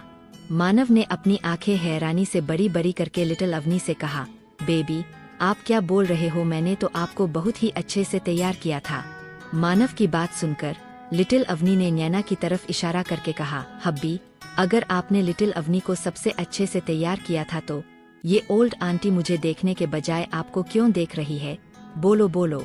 ऐसा लग रहा था जैसे लिटिल अवनी मानव से इस बात से नाराज हो गई है कि उसने उसको अच्छे से तैयार नहीं किया, तभी तो नैना उसे देखने के बजाय मानव को देख रही थी।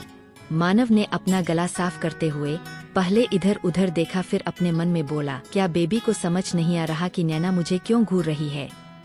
मानव कुछ बोलता उससे पहले ही दरवाजे की तरफ से किसी की आवाज आई, जिसे सुनकर लिटिल अवनी, नैना और मानव तो गुस्से से देखने लगी। कैबिन के अंदर आते हुए राज ने कहा, लिटिल बेबी सिस्टर ये नैना जीजू को तार रही है। तुम ही देख लो जीजू कितना बन ठन के आए हैं। मुझे तो पूरा यकीन है जीजू ऑफिस में बन ठन के इसलिए आते हैं ताकि लड़कियां उन्हें तार सके। राज की बात खत्म होते ही मानव उसे गुस्से से देखा। मानव को समझ नहीं आ रहा था कि वह अब अपनी लिटिल वाइफ के गुस्से से कैसे बचें। मानव को पता था अगर उसकी वाइफ को गुस्सा आ गया तो कोई भी उसे बचा नहीं पाएगा। मानव कुछ सोच रहा था, तभी अचानक उसके दिमाग में एक आइडिया आया। मानव ने अपने हाथ में पकड़े आनव को दिखाते हुए लिटिल अवनी से कहा, बेबी मुझे तो लगता है यह लड़की हमारे बेटे को देख रही है, वो उसे पसंद करने लगी है। देखो तो आज हमारा आनव कितना प्यारा लग रहा है। मानव की बात सुनकर सभी हैरान होकर नैना को देखने लगे। फिर आनव को जब आनव को एहसास हुआ कि सब उसे ही देख रहे हैं, तो वो भी अपनी बड़ी बड़ी आंखों को टिमटिमाते हुए सबको देखने लगा। लिटिल अवनी ने गुस्से से नैना से कहा, ओए ओल्ड आंटी आप मेरे आनव से दूर रहो। मैं मानती हूँ वह बहुत ही प्यारा है, पर इसका मतलब यह नहीं है कि मैं उसकी शादी एक बूढ़ी आंटी से करा दूँ। इतना कहकर वह मानव बोली, हब्बी, लिटिल अवनी को जलन हो रही है, आप क्यूटी आनव को छुपा दो ताकि ये बूढ़ी औरत हमारे बेबी को ना देख सके। वही बेचारे मानव की तो सदमा ही लग गया। उसने सोचा कि एक गैर लड़की जो कब से उस घूर रही है, तब उसकी लिटिल वाइफ को जलन नहीं हुई, और अब जब उस जानवर को उसने देखा तक नहीं, तब उसकी लिटिल वाइफ को नैना से जलन हो रही है। मेरी तो कोई इज्जत ही नहीं है। ये सब सोचते ही मानव को आनव से जलन होने लगी। वही राज, आरव और विनय जो दरवाजे के पास खड़े थे, लिटिल अवनी ने उन्हें देखते हुए कहा, आप सभी इस बूढ़ी आंटी को यहाँ से निकाल दो। इतना कहकर वो मानव की तरफ चली गई। मानव के पास पहुंचकर उसने आनव को मानव के हाथों से लेकर सोफे पर बैठा दिया। उसके बाद लिटिल अवनी ने गौर से मानव को देखा, जो आज बहुत ही ज्यादा हैंडसम लग रहा था। उसने आगे बढ़कर मानव के बाल खराब कर दिया। उसने मानव से कपड़े भी अस्त व्यस्त कर दिए। लिटिल अवनी ने फिर मानव को ऊपर से नीचे तक देखते हुए कहा, अब हब्बी को कोई भी नहीं देखेगा मेरे अलावा, क्योंकि बदसूरत लोगों को कोई नहीं देखता। इतना कहकर वो खुशी से उछल पड़ी। वही राज, आरव और विनय ने जब मानव को देखा तो उनकी हंसी निकल गई, क्योंकि मानव बहुत ही ज्यादा फनी लग रहा था। और रही सही कसर भी लिटिल अवनी की बातों ने पूरी कर दी। मानव को बदसूरत बोल के मानव ने हर चीज को इग्नोर करके आरव, विनय और राज को देखा तो उसकी आंखें छोटी हो गई, क्योंकि उसे कहीं भी कुणाल और अभी नजर नहीं आ रहे थे। वहीं दूसरी तरफ जंगल में वो बाइकर्स आकर परी के सामने खड़े हो गए। दो बाइकर्स ने उन आदमियों को मार दिया। परी के पीछे पड़े थे।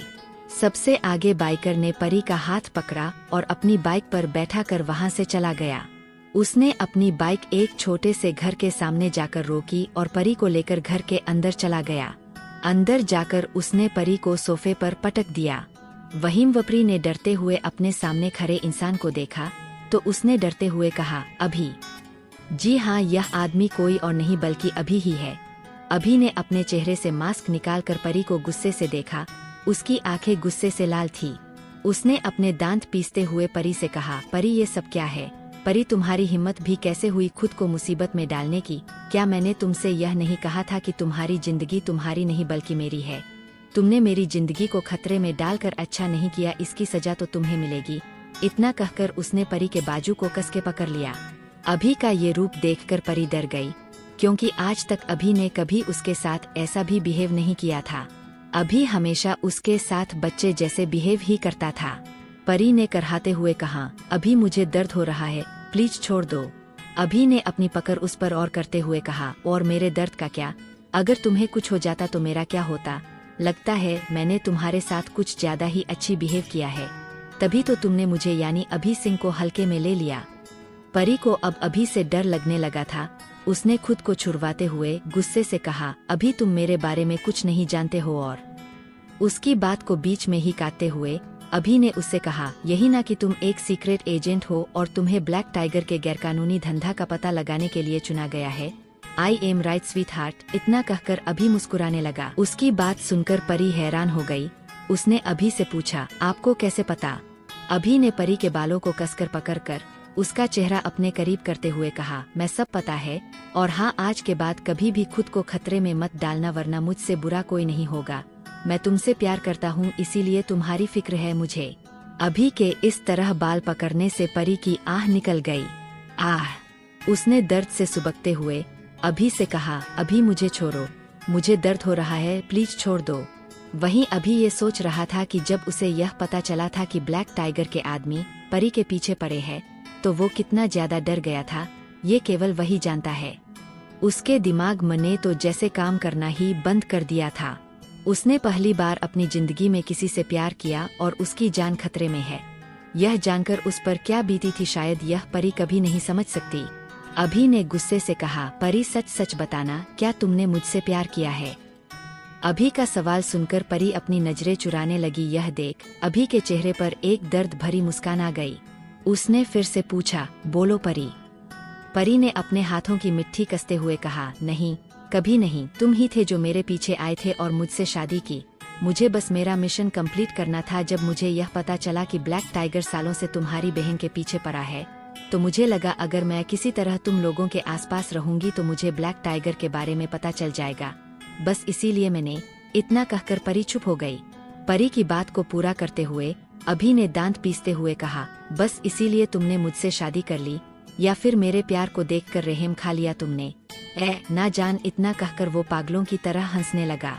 उसे हंसता देख परी और भी ज्यादा डर गई। अभी ने हंसते हुए कहा, मुझे कोई फर्क नहीं पड़ता कि तुम क्या सोचती हो, लेकिन हमारी शादी हो चुकी है और तुम्हें जिंदगी भर मेरे साथ ही रहना है। मैं तुमसे प्रॉमिस करता हूँ, मैं तुम्हारे साथ अच्छे से बिहेव करूंगा और तुम्हें प्रोटेक्ट भी करूंगा। परी ने अभी को खुद से दूर करते हुए कहा, मैं इस शादी को नहीं मानती और तुम मेरे साथ जबरदस्ती नहीं कर सकते। अभी ने कहा, अभी तो मैंने कुछ किया भी नहीं है। मुझे लगता है वक्त आ गया है जब हम अपने रिश्ते को आगे बढ़ाए। अभी की बात सुनकर परी ने मुस्कुराते हुए कहा, तो मिस्टर अभी सिंह मेरे साथ सोना चाहते हैं? साफ साफ कहो ना कि तुम मुझे छूना चाहते हो। तुम जैसे आदमी और क्या ही कर सकते हो।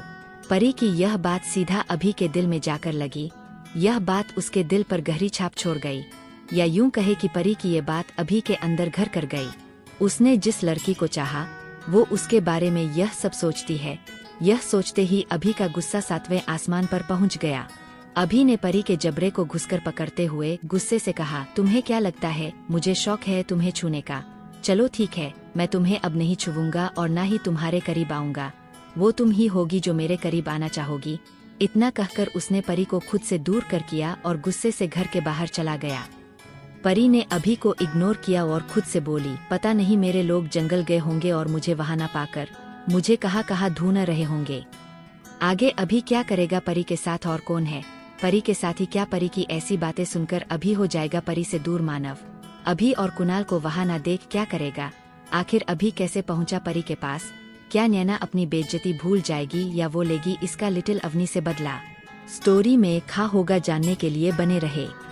नैना को आरव ने बॉडीगार्ड को बोलकर ऑफिस से बाहर निकला दिया था। मानव लगातार अपने सामने खड़े आरव, राज और विनय को गुस्सा से घूर रहा था। उसने गुस्से से पूछा, अभी और कुणाल कहाँ है? मानव का सवाल सुनकर आरव ने अपना सर झुका लिया। उसे समझ नहीं आ रहा था कि वह क्या जवाब दे कि अभी और कुणाल दोनों चलती हुई कार से नीचे कूद गए। वह यह सब सोच रहा था कि तभी राज ने आगे बढ़कर कहा, जीजू आप वोल्केनो की तरह इतना उबल क्यों रहे हो? थोड़ा सा सब्र करो। विनय ने भी कहा, बिल्कुल सही, मैं बताता हूँ क्या हुआ है। कुणाल और अभी चलती हुई कार से नीचे कूद गए क्योंकि उनकी घरवाली किसी और के साथ सेटिंग कर। विनय बोल ही रहा था कि अचानक से उसकी आह निकल गई क्योंकि पीछे से आरव ने उसे एक लात मारी। मानव अपने सामने खड़े लोगों के ड्रामे को देखने के मूड में नहीं था। उसने अपने कोट को सही करते हुए कहा, राज और विनय, तुम दोनों की पनिशमेंट होगी कि तुम दोनों के सारे पैसे अब से मेरे कब्जे में होंगे।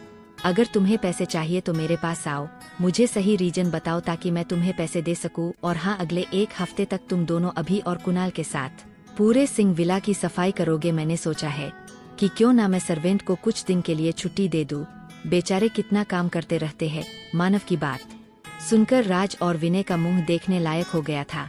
पैसे तो गए ही गए, लेकिन अब उन्हें घर का सारा काम भी करना होगा। मानव की तरफ देखकर लिटिल अवनी उसे बोली, हब्बी आप सर्वेंट को छुट्टी मत दो वरना भाई लोग काम करके थक जाएंगे। लिटिल अवनी को देखते हुए मानव ने प्यार से उसके गालों पे किस करके कहा, बेबी अगर हम सब कुछ वक्त के लिए उन्हें छुट्टी दे देंगे तो सोचो हमारे कितने सारे पैसे बच जाएंगे और घर का काम भी फ्री में हो जाएगा। यही नहीं, आपके भाई लोग इतना डिलीशियस खाना बनाते हैं कि आपको वो खाना बहुत ही पसंद आएगा। बेबी मैं तो केवल आपके बारे में ही सोच रहा हूँ ताकि मेरी बेबी यम्मी यम्मी खाना खा सके। मानव की चिपड़ी चुपड़ी बातें सुनकर वहाँ मौजूद सभी लोग हैरान हो गए सिवाय लिटिल अवनी के। लिटिल अवनी तो खाना का नाम सुनकर ही खुश हो गई। उसने मानव के गले में हाथ डालकर कहा, हब्बी आप कितने अच्छे हो, I love you hubby. Little Avni के मुंह से अचानक आई लव यू सुनकर मानव अपनी जगह पर जम गया। उसने लिटिल अवनी को देखते हुए पूछा, बेबी क्या कहा आपने, फिर से बोलिए। मानव ने दोबारा इसलिए पूछा क्योंकि उस यकीन नहीं हो रहा था कि उसने जो सुना वो सही है। उसे लगा जैसे उसने कुछ गलत सुन लिया है।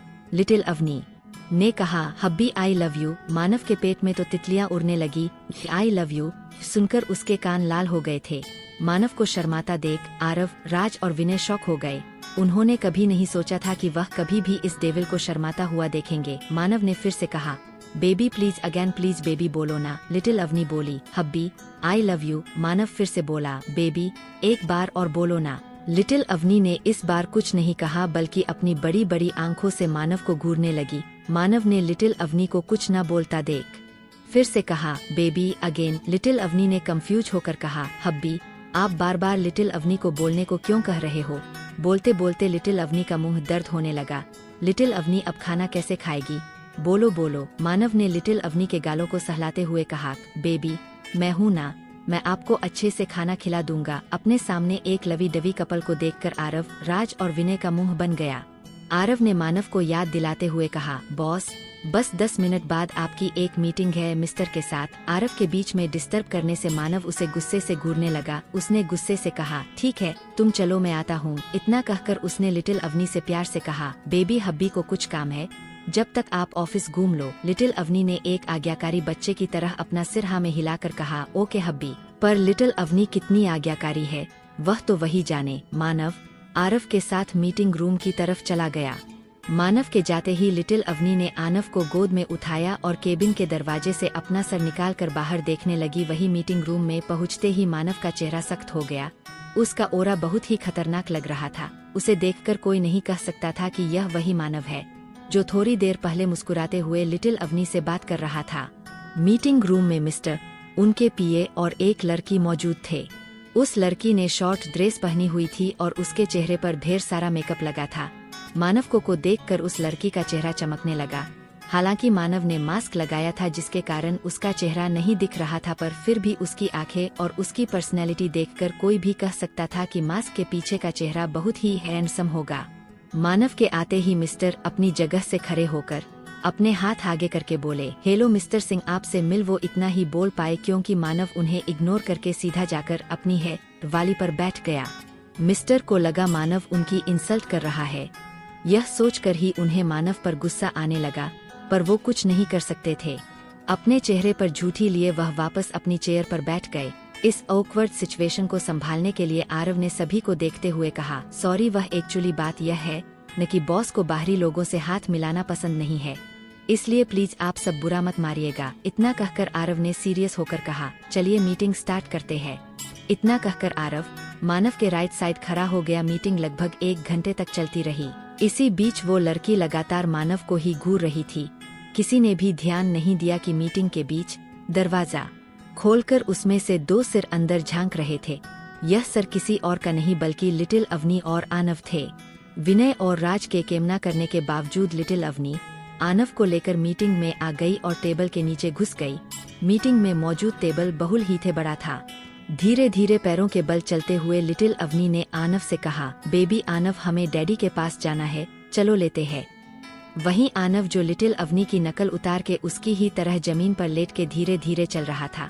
उसने लिटिल अवनी की आवाज सुनकर उसकी तरफ देखा और अपनी गर्दन हिला दिया जैसे बोल रहे हो, यो के मोमी। दोनों टेबल एक के अंदर घुस गए। टेबल के बीचों बीच वाली चेयर पर मानव बैठा था। उसके लेफ्ट साइड थोड़ी दूर पर मिस्टर, उनके पीए और वह लड़की बैठी थी जो मानव को घूर रही थी। आरव मानव के राइट साइड खड़ा था और मिस्टर का एक एम्प्लॉय प्रेजेंटेशन दे रहा था। मानव का पूरा फोकस मीटिंग पर था, पर अचानक ही एक जानी पहचानी उसके नाक में गई। मानव बेचैनी से इधर उधर देखने लगा। वही टेबल के नीचे लिटिल अवनी और आनव धीरे धीरे मानव की तरफ बढ़ रहे थे कि तभी लिटिल अवनी एक नज़र एक चमकती हुई चीज पर पड़ी। लिटिल अवनी ने खुश होकर कहा, वाओ ये कितना सुंदर है। इतना कहकर उसने अपनी डायरेक्शन चेंज कर लिया और उस चमकती हुई चीज के पास जाने लगी। वो चमकती हुए चीज कुछ और नहीं बल्कि उस लड़की की सैंडल में लगे डायमंड थे जो मानव को घूर रही थी। उस सैंडल में स्टोन लगे थे जो बहुत ही चमक रहे थे। स्टोन इतने चमक रहे थे कि लिटिल अवनी उससे आकर्षित हो गई। मानव ने इधर उधर देखकर मन में कहा, ये तो बेबी की है, पर वो कहाँ है?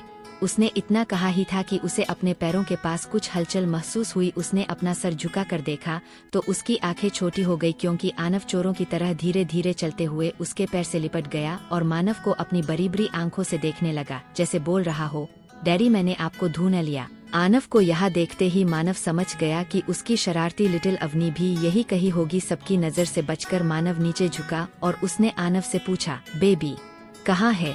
आनव कोई रिएक्ट ना करता देख मानव ने अपने दांत भींच लिए। इस बार उसने दांत पीसते हुए लेकिन प्यार से पूछा, आनव बेबी बताओ तुम्हारी मम्मी कहाँ है?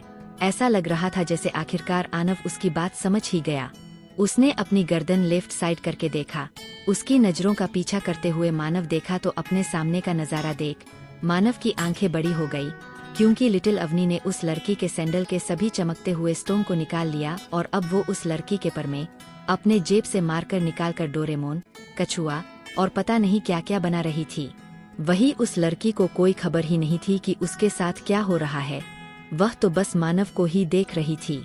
मानव को काफी देर से टेबल के नीचे झुके हुए देख वो परेशान हो गई। मिस्टर वर्मा ने उसके कंधे पर हाथ रखकर कहा, नेहा क्या हुआ? नेहा ने परेशान होकर कहा, अंकल देखिए ना, मानव टेबल के नीचे क्या कर रहा है। मैं उससे देखना चाहती हूँ और वो कितना हैंडसम है। अंकल मुझे वह चाहिए। वही टेबल के नीचे लिटिल अवनी जो मार्कर से नेहा के पैर में स्केच बना रही थी। ये मानव जिसका नाम सुनकर अचानक ही उसके कान खड़े हो गए। वो कान लगाकर उनकी बातें सुनने लगी। नेहा ने आगे शर्माते हुए कहा, अंकल आपको तो पता है मैं यहाँ पर केवल मानव के लिए आई हूँ और वैसे भी मैंने सुना है कि उसकी वाइफ उसे पसंद नहीं करती। वह मानव के साथ बहुत बुरा व्यवहार करती है। कैसा रहेगा अगर मैं मानव से शादी कर लूँ तो? नेहा की बात सुनकर मिस्टर शर्मा की आंखों में चमक आ गई। उन्होंने खुश होकर कहा, ये तो हमारे बिजनेस के लिए भी काफी अच्छा होगा। टेबल के नीचे लिटिल अवनी यह सब सुनकर आग बबूला हो गई। उसे याद आने लगा कि उसने मानव को पहले बहुत हर्ट किया था। उसका मन कर रहा था कि वह अभी इन लोगों को बता दे कि वह केवल अपने परिवार और हब्बी के लिए ही बच्चों जैसी है, न कि बाकियों के लिए। अगर किसी ने भी उसके हब्बी को उससे छीनने की कोशिश की तो वो उन्हें छोड़ेगी नहीं। लिटिल अवनी ने गुस्से से अपने मन में कहा, सुपंखा आंटी, आपको तो लिटिल अवनी बताएगी कि लिटिल अवनी के हब्बी को देखने का अंजाम क्या होता है। कुछ आपको तो लिटिल अवनी अच्छा मजा चखाएगी हूँ। आगे क्या करेगी लिटिल अवनी? क्या नेहा कामयाब हो पाएगी अपने मकसद में, या लिटिल अवनी और आनव को यह देख मानव देगा उन्हें कोई पनिशमेंट? क्या मीटिंग रूम में लिटिल अवनी और आनव खड़ी करेंगे कोई मुसीबत? मानव कैसे संभालेगा लिटिल अवनी और आनव को? जानने के लिए नेहा ने अपने अंकल से कहा, अंकल मानव की वाइफ का एक बुरी लड़की होगी जो उसने मानव को इतना हर्ट किया। उसने तो मानव के ऊपर उसके बर्थडे के दिन गर्म कॉफी तक फेंक दी थी और उसकी सबके सामने बेइज्जती भी की। यही नहीं, उसे मर जाने को भी कहा था।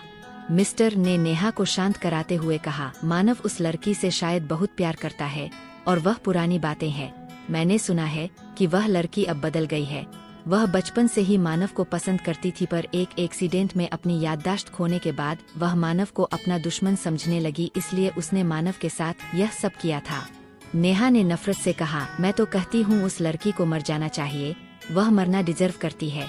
अगर वो मर जाएगी तो मानव खुश रहेगा। उसकी जिंदगी की सारी परेशानी उस लड़की के मरते ही खत्म हो जाएगी।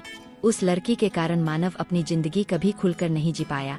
बस अब मैं आ गई हूँ। इतना कहकर उसने बड़े ही एटीट्यूड से आगे कहा, मैं मानव के करीब जाऊंगी, उसे अपना बनाऊंगी। देखना अंकल मानव कैसे उस लड़की को भूल कर मेरे पास आएगा। वहीं लिटिल अवनी जो यह सब सुन रही थी, अचानक उसके सर में दर्द होने लगा। नेहा की एक बात उसके दिमाग में बैठ गई, मैं तो कहती हूँ उस लड़की को मर जाना चाहिए। अगर वो मर जाएगी तो मानव खुश रहेगा। उसके मारते ही मानव की सभी परेशानी खत्म हो जाएंगी। उसने मानव को बहुत हर्ट किया है। लिटिल अवनी ने याद किया कि उसने अपने हबी को कितना ज्यादा हर्ट किया था। उसके इतना हर्ट करने और बुरा भला कहने के बावजूद भी मानव ने उससे कभी कोई शिकायत नहीं की, बल्कि वह हमेशा ही उसे प्यार करता रहा। लिटिल अवनी को वह दिन याद आया जब उसने सबके सामने मानव को थप्पड़ मारा और गुस्से में उसके ऊपर गर्म कॉफी फेंका था। तब भी मानव ने अपनी फिक्र करने के बजाय उसकी फिक्र कर रहा था कि कहीं गर्म कॉफी पकड़ने के कारण उसका हाथ ना जल गया हो। जैसे ही उसे ये सब याद आया वो रोने लगी। मानव काफी देर से टेबल के नीचे से लिटिल अवनी को ही देख रहा था। उसको अचानक रोता देख मानव परेशान हो गया। वह ऊपर उठा और अपने कठोर आवाज में सभी से बोला, ओवर, गेट आउट। मानव के अचानक चिल्लाने से सब डर गए। नेहा तो अंदर तक कांप गई। वही आरव जो मानव के बगल में खड़ा था, उसे भी समझ नहीं आ रहा था कि उसके बॉस को अचानक हुआ क्या है। वही सबको अपनी जगह से मिलता ना देख मानव एक बार फिर से चिल्लाया, गेट आउट। इतना कहकर उसने बिना देर किए टेबल के नीचे लिटिल अवनी के पास चला गया। आरव ने हैरान होकर नीचे जाकर देखा तो लिटिल अवनी को वहाँ रोता देख वो समझ गया। उसने बड़ी ही रिस्पेक्ट से मिस्टर से कहा, मिस्टर आई एम सॉरी, लेकिन मुझे लगता है कि अब हमारी मीटिंग तो वैसे भी खत्म हो चुकी है। हमें आपके साथ डील करनी है या नहीं मैं आपको थोड़ी देर में बता दूंगा। प्लीज जब तक आप वेटिंग एरिया में वेट कीजिए। इतना कहकर आरव ने उन्हें बाहर जाने का इशारा किया। मिस्टर वर्मा अपने पीए और अपने एम्प्लॉय के साथ बाहर चले गए। लेकिन नेहा अपनी जगह से नहीं हिली। उसने बड़े ही एटीट्यूड से गुस्से में आरव को देखते हुए कहा, तुम बस एक मामूली से पिए हो, तुम हमें यहाँ से नहीं भगा सकते समझे, और अगर मानव को पता चल गया कि तुम उसके गेस्ट को भगा रहे हो तो वह तुम्हें नौकरी से निकाल देगा। आरव ने अपनी आंखें छोटी करके एक झूठी मुस्कान के साथ नेहा से कहा, अगर तू नहीं गई तो अभी के अभी तुम्हें यहाँ से धक्के मार कर निकालूंगा। तुम्हें क्या लगता है मुझे पता नहीं है तुम या किस मकसद से आई हो? इससे पहले कि मेरा दिमाग गर्म हो जाए निकलो यहाँ से। आरव ने जब देखा नेहा नहीं जा रही है तो उसने गुस्से से अपनी गन निकाली और नेहा के ऊपर तान दिया। नेहा गन देखकर डर गई। आरव ने गुस्से से कहा, अगर अभी तुम यहाँ से नहीं गई तो मैं तुम्हारा भेजा उड़ा दूंगा। नेहा ने न आव देखा न ताव, तुरंत रूम से बाहर भाग गई। वही मानव जल्दी से लिटिल अवनी के पास गया। मानव ने लिटिल अवनी को गले लगाकर उसे चुप कराते हुए कहा, बेबी क्या हुआ, आप रो क्यों रहे हो? हब्बी को बताओ किसी ने कुछ कहा? बोलो। लिटिल अवनी ने कस के मानव के कॉलर को पकड़ लिया और रोते हुए बोली, hubby sorry, hubby sorry. Little Avani मर जाना चाहिए। लिटिल अवनी ने हर्ट किया हब्बी को, वो रोते हुए बार बार यही बोल रही थी। मानव ने उसे चुप कराते हुए कहा, बेबी शांत हो जाओ, कुछ नहीं हुआ है। मानव उसे शांत कराने की कोशिश कर रहा था लेकिन वह शांति ही नहीं हो रही थी। मानव ने उसके बालकों को सहलाते हुए कहा, शांत हो जाओ, आप मुझे बार बार सॉरी क्यों बोल रहे हो? कहीं आपको ऐसा तो नहीं लग रहा कि आप यहाँ आनव को लेकर आए बिना मुझसे पूछे? तो मैं गुस्सा करूँगा। बेबी अगर आपको ऐसा लगता है तो आप गलत हो। हब्बी कभी भी आपको नहीं डांटेंगे, अभी आप शांत हो जाओ। मानव सा इसलिए कह रहा था क्योंकि उसे एक यही रीजन लग रहा था जिसके कारण लिटिल अवनी रो रही थी। वही आनव भी लिटिल अवनी को चुप कराने की कोशिश कर रहा था। उसने जमीन पर पड़े चमकते हुए स्टोन को अपने हाथों से धकेल कर लिटिल अवनी के पास कर दिया, क्योंकि उसने लिटिल अवनी को इसे चुराते हुए देखा था। शायद उसे लगा कि इस स्टोन के दूर हो जाने से ही लिटिल अवनी रो रही है। लिटिल ने मानव को कस के पकड़ लिया और लंबी लंबी सांसें लेने लगी। उसने फिर से कहा, सॉरी। मानव ने उसकी पीठ पर थपकी देकर उसे शांत कराते हुए कहा, बेबी कोई बात नहीं, मैं नाराज नहीं हूँ। अगर आपको यहाँ आना ही था तो मुझे बोल देते, मैं आपको अपने साथ लेकर आता। वही धीरे धीरे लिटिल अवनी की आंखें बंद होने लगी। सा लग रहा था जैसे उसे सांस लेने में दिक्कत हो रही। यह देख मानव घबरा गया। उसे पता था लिटिल अवनी बचपन से ही बाकी बच्चों के मुकाबले बहुत ही ज्यादा कमजोर है। उसकी हेल्थ हमेशा से ही खराब थी। उसके पैदा होते ही डॉक्टरों ने भी कहा था कि उसका खास ख्याल रखा जाए, वरना एक लापरवाही के कारण उसकी जान भी जा सकती है। ये याद आते ही मानव लिटिल अवनी को लेकर टेबल से बाहर आया और चिल्लाते हुए आरव से बोला, डॉक्टर देसाई को बुलाओ जल्दी। इतना कहकर मानव लिटिल अवनी को उठाकर अपने केबिन के बने रूम में आ गया। उसने उसे बेड पर लिटाया और एक टक लिटिल अवनी को देखने लगा जो बेजान सी बैर पर लेटी थी। उसे देखकर मानव की आंखें नम हो गई। तभी मानव के कानों में डॉक्टर देसाई की कहीं एक बात घूमने लगी जो उन्होंने एक हफ्ते पहले मानव से कहा था। डॉक्टर देसाई ने मानव से कहा, मानव लिटिल अवनी को इस स्ट्रेस और दुख से दूर रखना। थोड़ा सा स्ट्रेस उसकी जान ले सकता है।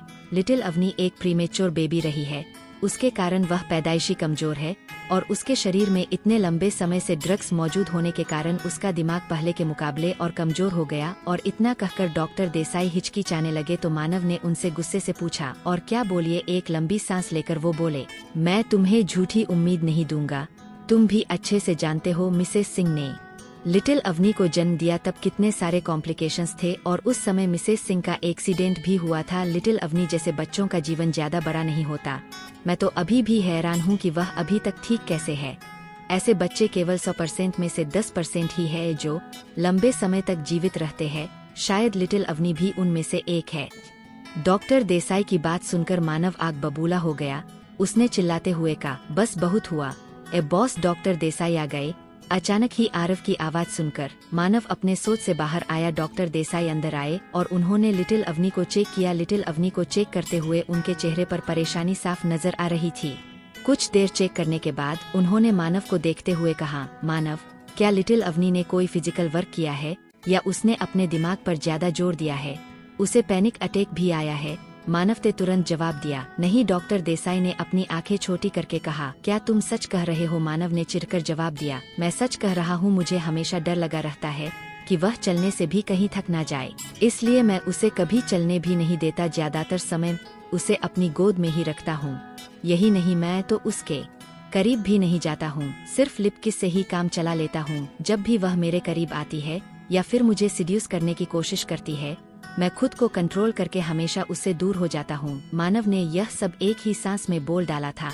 वही डॉक्टर देसाई हैरानी से मानव को देख रहे थे, मगर बाद में वह शर्म से पानी पानी हो गए। उन्होंने अपने गले को साफ करते हुए कहा, मैंने इतना डीपली जाने को नहीं कहा था। डॉक्टर देसाई की बात सुनकर मानव को भी रियलाइज हुआ कि उसने कुछ ज्यादा ही बोल दिया। मानव ने बात को पलटते हुए सीरियस होकर पूछा, बेबी ठीक तो है ना? डॉक्टर देसाई ने मुस्कुराते हुए जवाब दिया, वह ठीक है, लेकिन अगली बार उसका और ध्यान रखना, और हाँ, कुछ देर में उसे होश आ जाएगा। एक बार हॉस्पिटल आकर उसका चेकअप जरूर करा लेना। इतना कहकर वो वहाँ से चले गए। उनके जाते ही मानव लिटिल अवनी के पास आकर बैठ गया। अचानक ही उसकी आंखों से आंसू उसके गालों पर आ गए। उसने धीरे से लिटिल अवनी को पुकारा, बेबी कंटिन्यू। क्या मानव जान पाएगा आखिर क्यों लिटिल अवनी इतना रो रही थी? उसके रोने के पीछे का कारण क्या था? नेहा क्या करेगी अब? क्या वो लिटिल अवनी को कोई नुकसान पहुंचाएगी मानव को पाने के लिए, या मानव लिटिल अवनी को बचा लेगा? क्या लिटिल अवनी पूरी तरह से ठीक हो जाएगी? आगे जाने के लिए पढ़ते रहे। वैसे आप सब चिंता ना करें, लिटिल अवनी मारेगी नहीं, पर ये भी नहीं कह सकते कि को पूरी तरह से ठीक हो जाएगी। खैर, मानव को जब पता चलेगा कि उसकी लिटिल वाइफ के इस हालत का जिम्मेदार नेहा और उसके अंकल के द्वारा कहे गए शब्द है, तो वो उन दोनों के साथ क्या करेगा? आनव भी कितना अच्छा जानवर है। ज्या वक्त भी नहीं हुआ उसे लिटिल अवनी के पास आए, फिर भी उसे लिटिल अवनी की कितनी फिक्र है। शायद जानवर होते ही ऐसे है कि उन्हें बस थोड़ा सा प्यार दी और वो आपसे जुड़ जाते हैं, आपकी फिक्र करने लग जाते हैं। सिंह मेशन में नीरज जी और नीता जी और बाकी सबको भी लिटिल अवनी की तबीयत खराब है, यह पता चल चुका था और सभी मानव के ऑफिस के लिए निकल गए। मानव उस समय लिटिल अवनी के पास बैठकर उसके उठने का इंतजार कर रहा था, क्योंकि पिछले 2 घंटे से वह बेहोश ही थी। उसे होश नहीं आया था। नीरज जी रूम में आते ही लिटिल अवनी को गौर से देखने लगे, जिसका चेहरा पीला पड़ चुका था। अपनी इकलौती लिटिल प्रिंसेस को ऐसे देखकर वह इमोशनल हो गए। आज तक जिस लिटिल राजकुमारी को उन्होंने एक खरोच तक नहीं लगने दी, वह आज ऐसे पड़ी हुई है। नीरज जी ने गुस्से से मानव से पूछा, डेविल मानव, लिटिल प्रिंसेस के साथ ये सब कैसे हुआ और तुम कहाँ थे?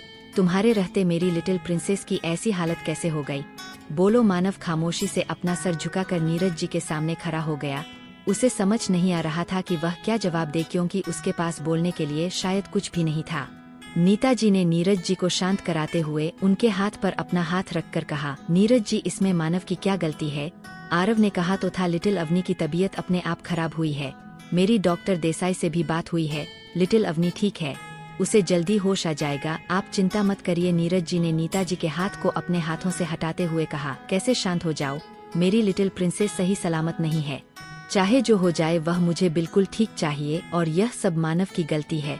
वह मेरी लिटिल प्रिंसेस का ध्यान नहीं रख पाया, इसलिए उसे यहाँ रहने का कोई अधिकार नहीं है।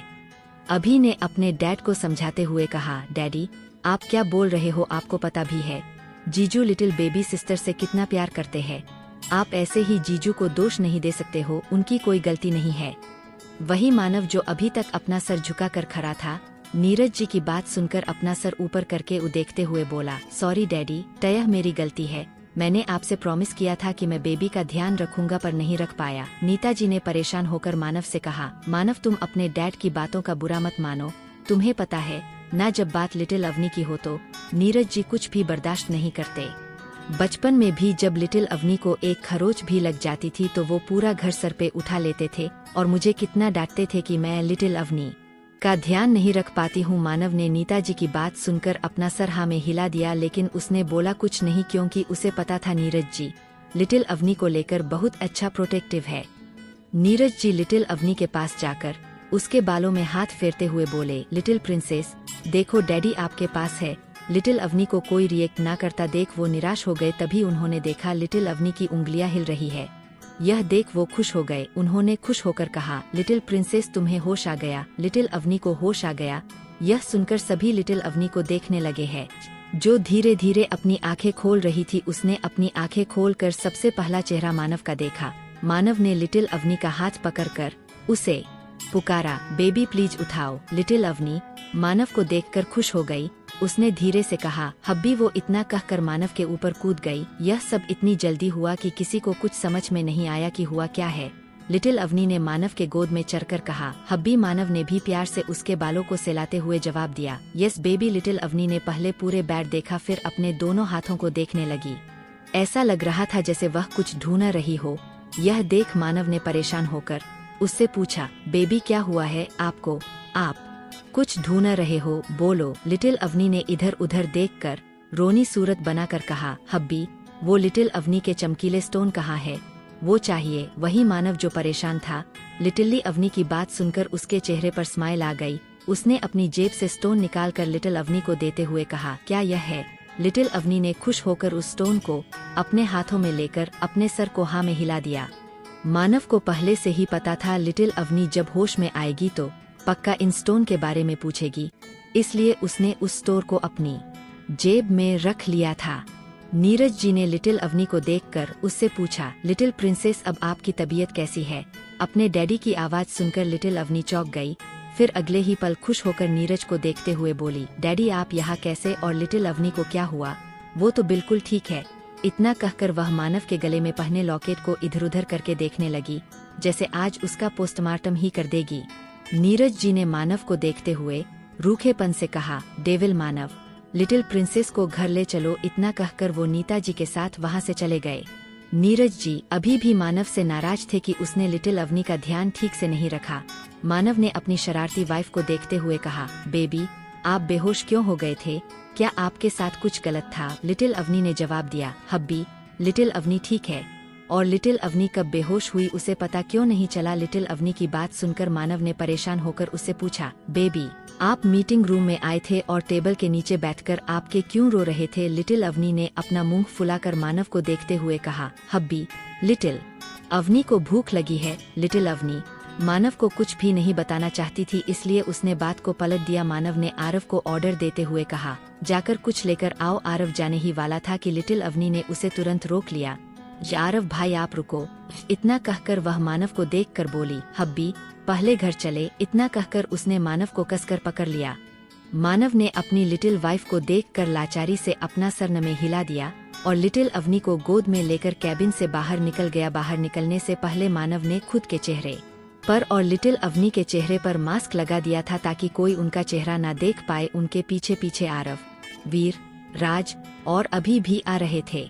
लिटिल अवनी ने मुस्कुराते हुए राज और अभी को कुछ इशारा करने लगी। सभी जन वेटिंग एरिया से गुजरने वाले थे कि तभी उन लोगों ने लिटिल अवनी की चिल्लाते की आवाज सुनी। लिटिल अवनी ने चिल्लाते हुए कहा, हब्बी रुको रुको। उसके चिल्लाने से अचानक मानव रुक गया और उसे सवालिया नजरों से देखने लगा, जैसे पूछ रहा हो, ये क्या हुआ?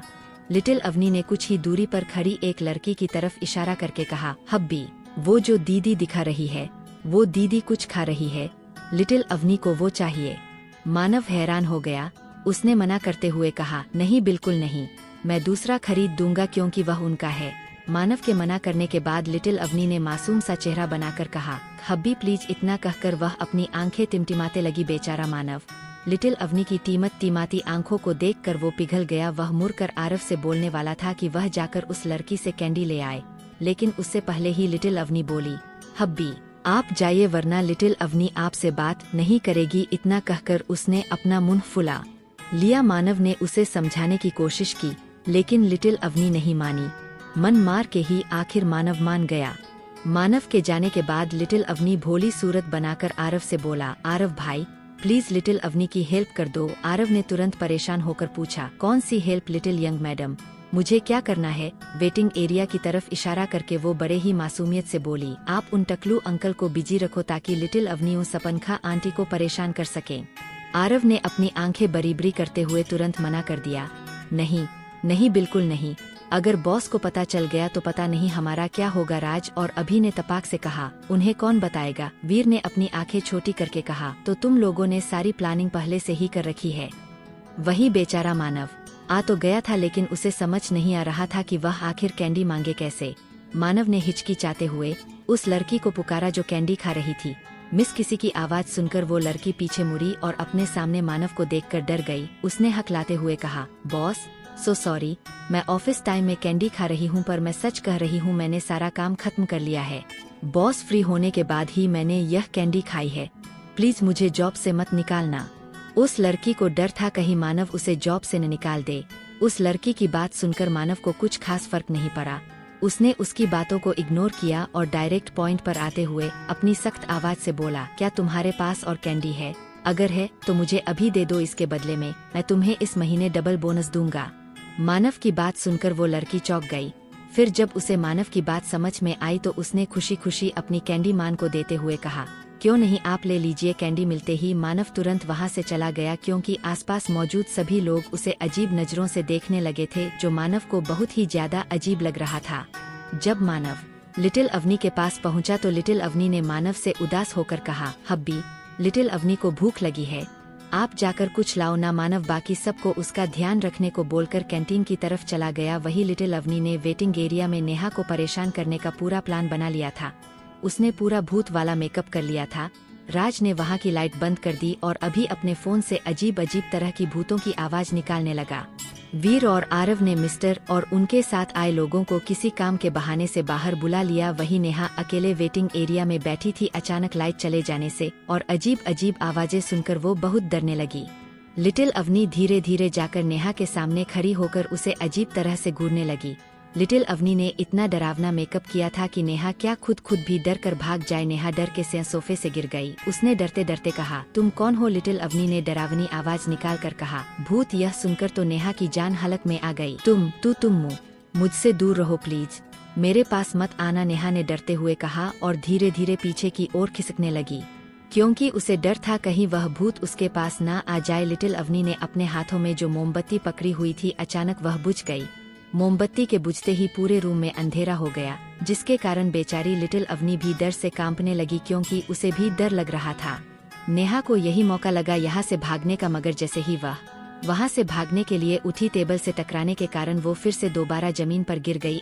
जमीन पर गिरते ही दर्द के कारण नेहा चिल्ला उठी। इसी वक्त पूरे रूम में अंधेरा था। तभी अभी ने एक गाना चला दिया, गुमनाम है कोई बदनाम है कोई। पूरे कमरे में अंधेरा होने के कारण ये गाना माहौल को और भी ज्यादा डरावना बना रहा था। अचानक दरवाजा खुला और वहाँ से एक छोटी सी परछाई अंदर आई, जिसे देखते ही नेहा के साथ साथ लिटिल अवनी भी जोर से चिल्लाई, बचाओ बचाओ। चिल्लाते हुए लिटिल अवनी इधर उधर भागने लगी। लिटिल अवनी आवाज पूरे कमरे में गूंजने लगी, जिसे सुनकर नेहा भी डर से इधर उधर भागने लगी। उनके पीछे आनव भी भागने लगा। रूम के बाहर अभी और राज ने एक दूसरे को हाई फाई देते हुए कहा, हमारी लिटिल बेबी सिस्टर कितनी अच्छी एक्टिंग कर रही है। नेहा क्या अगर खुद भूत भी होता तो पक्का वह भी डर कर भाग जाता। इतना कहकर दोनों हंसने लगे। तभी उनके पीछे से एक रौबदार आवाज आई, जिसे सुनकर दोनों की सिटी पिट्टी एकदम से गुल हो गई। ये कौन अच्छी एक्टिंग कर रहा है और कौन होता जो डर के भाग जाता। यह आवाज सुनकर जब दोनों ने पीछे मुड़कर देखा तो मानव को अपने सामने देखकर दोनों की हवा निकल गई। राज ने डर से कांपने हुए कहा, वो जीजू आप यहाँ। मानव ने अभी और राज को डरता देखा तो उसे कुछ गड़बड़ लग रहा था। उसने अपने एक्सप्रेशन ली चेहरे से पूछा, बेबी कहाँ है? मैंने तुम सबको कहा था उसका ध्यान रखने को। लिटिल अवनी का नाम सुनकर अभी और राज के चेहरे से पसीना निकलने लगा। तभी वहाँ पर आरव, वीर, मिस्टर और उनका पिया आ गए। मानव को वहाँ इतनी जल्दी आता देखा आरव और वीर भी डर गए। कहने को तो उन्होंने लिटिल अवनी की बात मान ली थी, पर अब उन्हें अफसोस हो रहा था कि उन्होंने उसकी बात क्यों मानी। मिस्टर ने जैसे ही मानव को वहाँ देखा वह खुश हो गए। वह मानव के पास आते हुए बोले, मिस्टर सिंह आपने क्या डिसाइड किया हमारे डील के बारे में? आपको पता है जब से आपने हमें मीटिंग रूम से भेजा था तब से ही मेरे भाई की बेटी नेहा आपके लिए कितना परेशान हो रही थी। वह बार बार मुझसे आपके बारे में ही पूछ रही थी कि क्या आपको कोई परेशानी है जो आप ऐसे चिल्लाए। मेरी बेटी आपको बहुत मानती है, उसे आपकी बहुत ही फिक्र है। वह बहुत ही अच्छी लड़की है, सबका ध्यान रखती है। मिस्टर वर्मा का कहना साफ था, वह चाहते थे कि मानव नेहा को एक मौका दे अपनी जिंदगी में आने का। वो हमेशा मानव को खुश रखेगी, ना कि उसकी वाइफ की तरह उसे परेशान करेगी। यह बात वहाँ मौजूद सभी लोग बखूबी समझ रहे थे।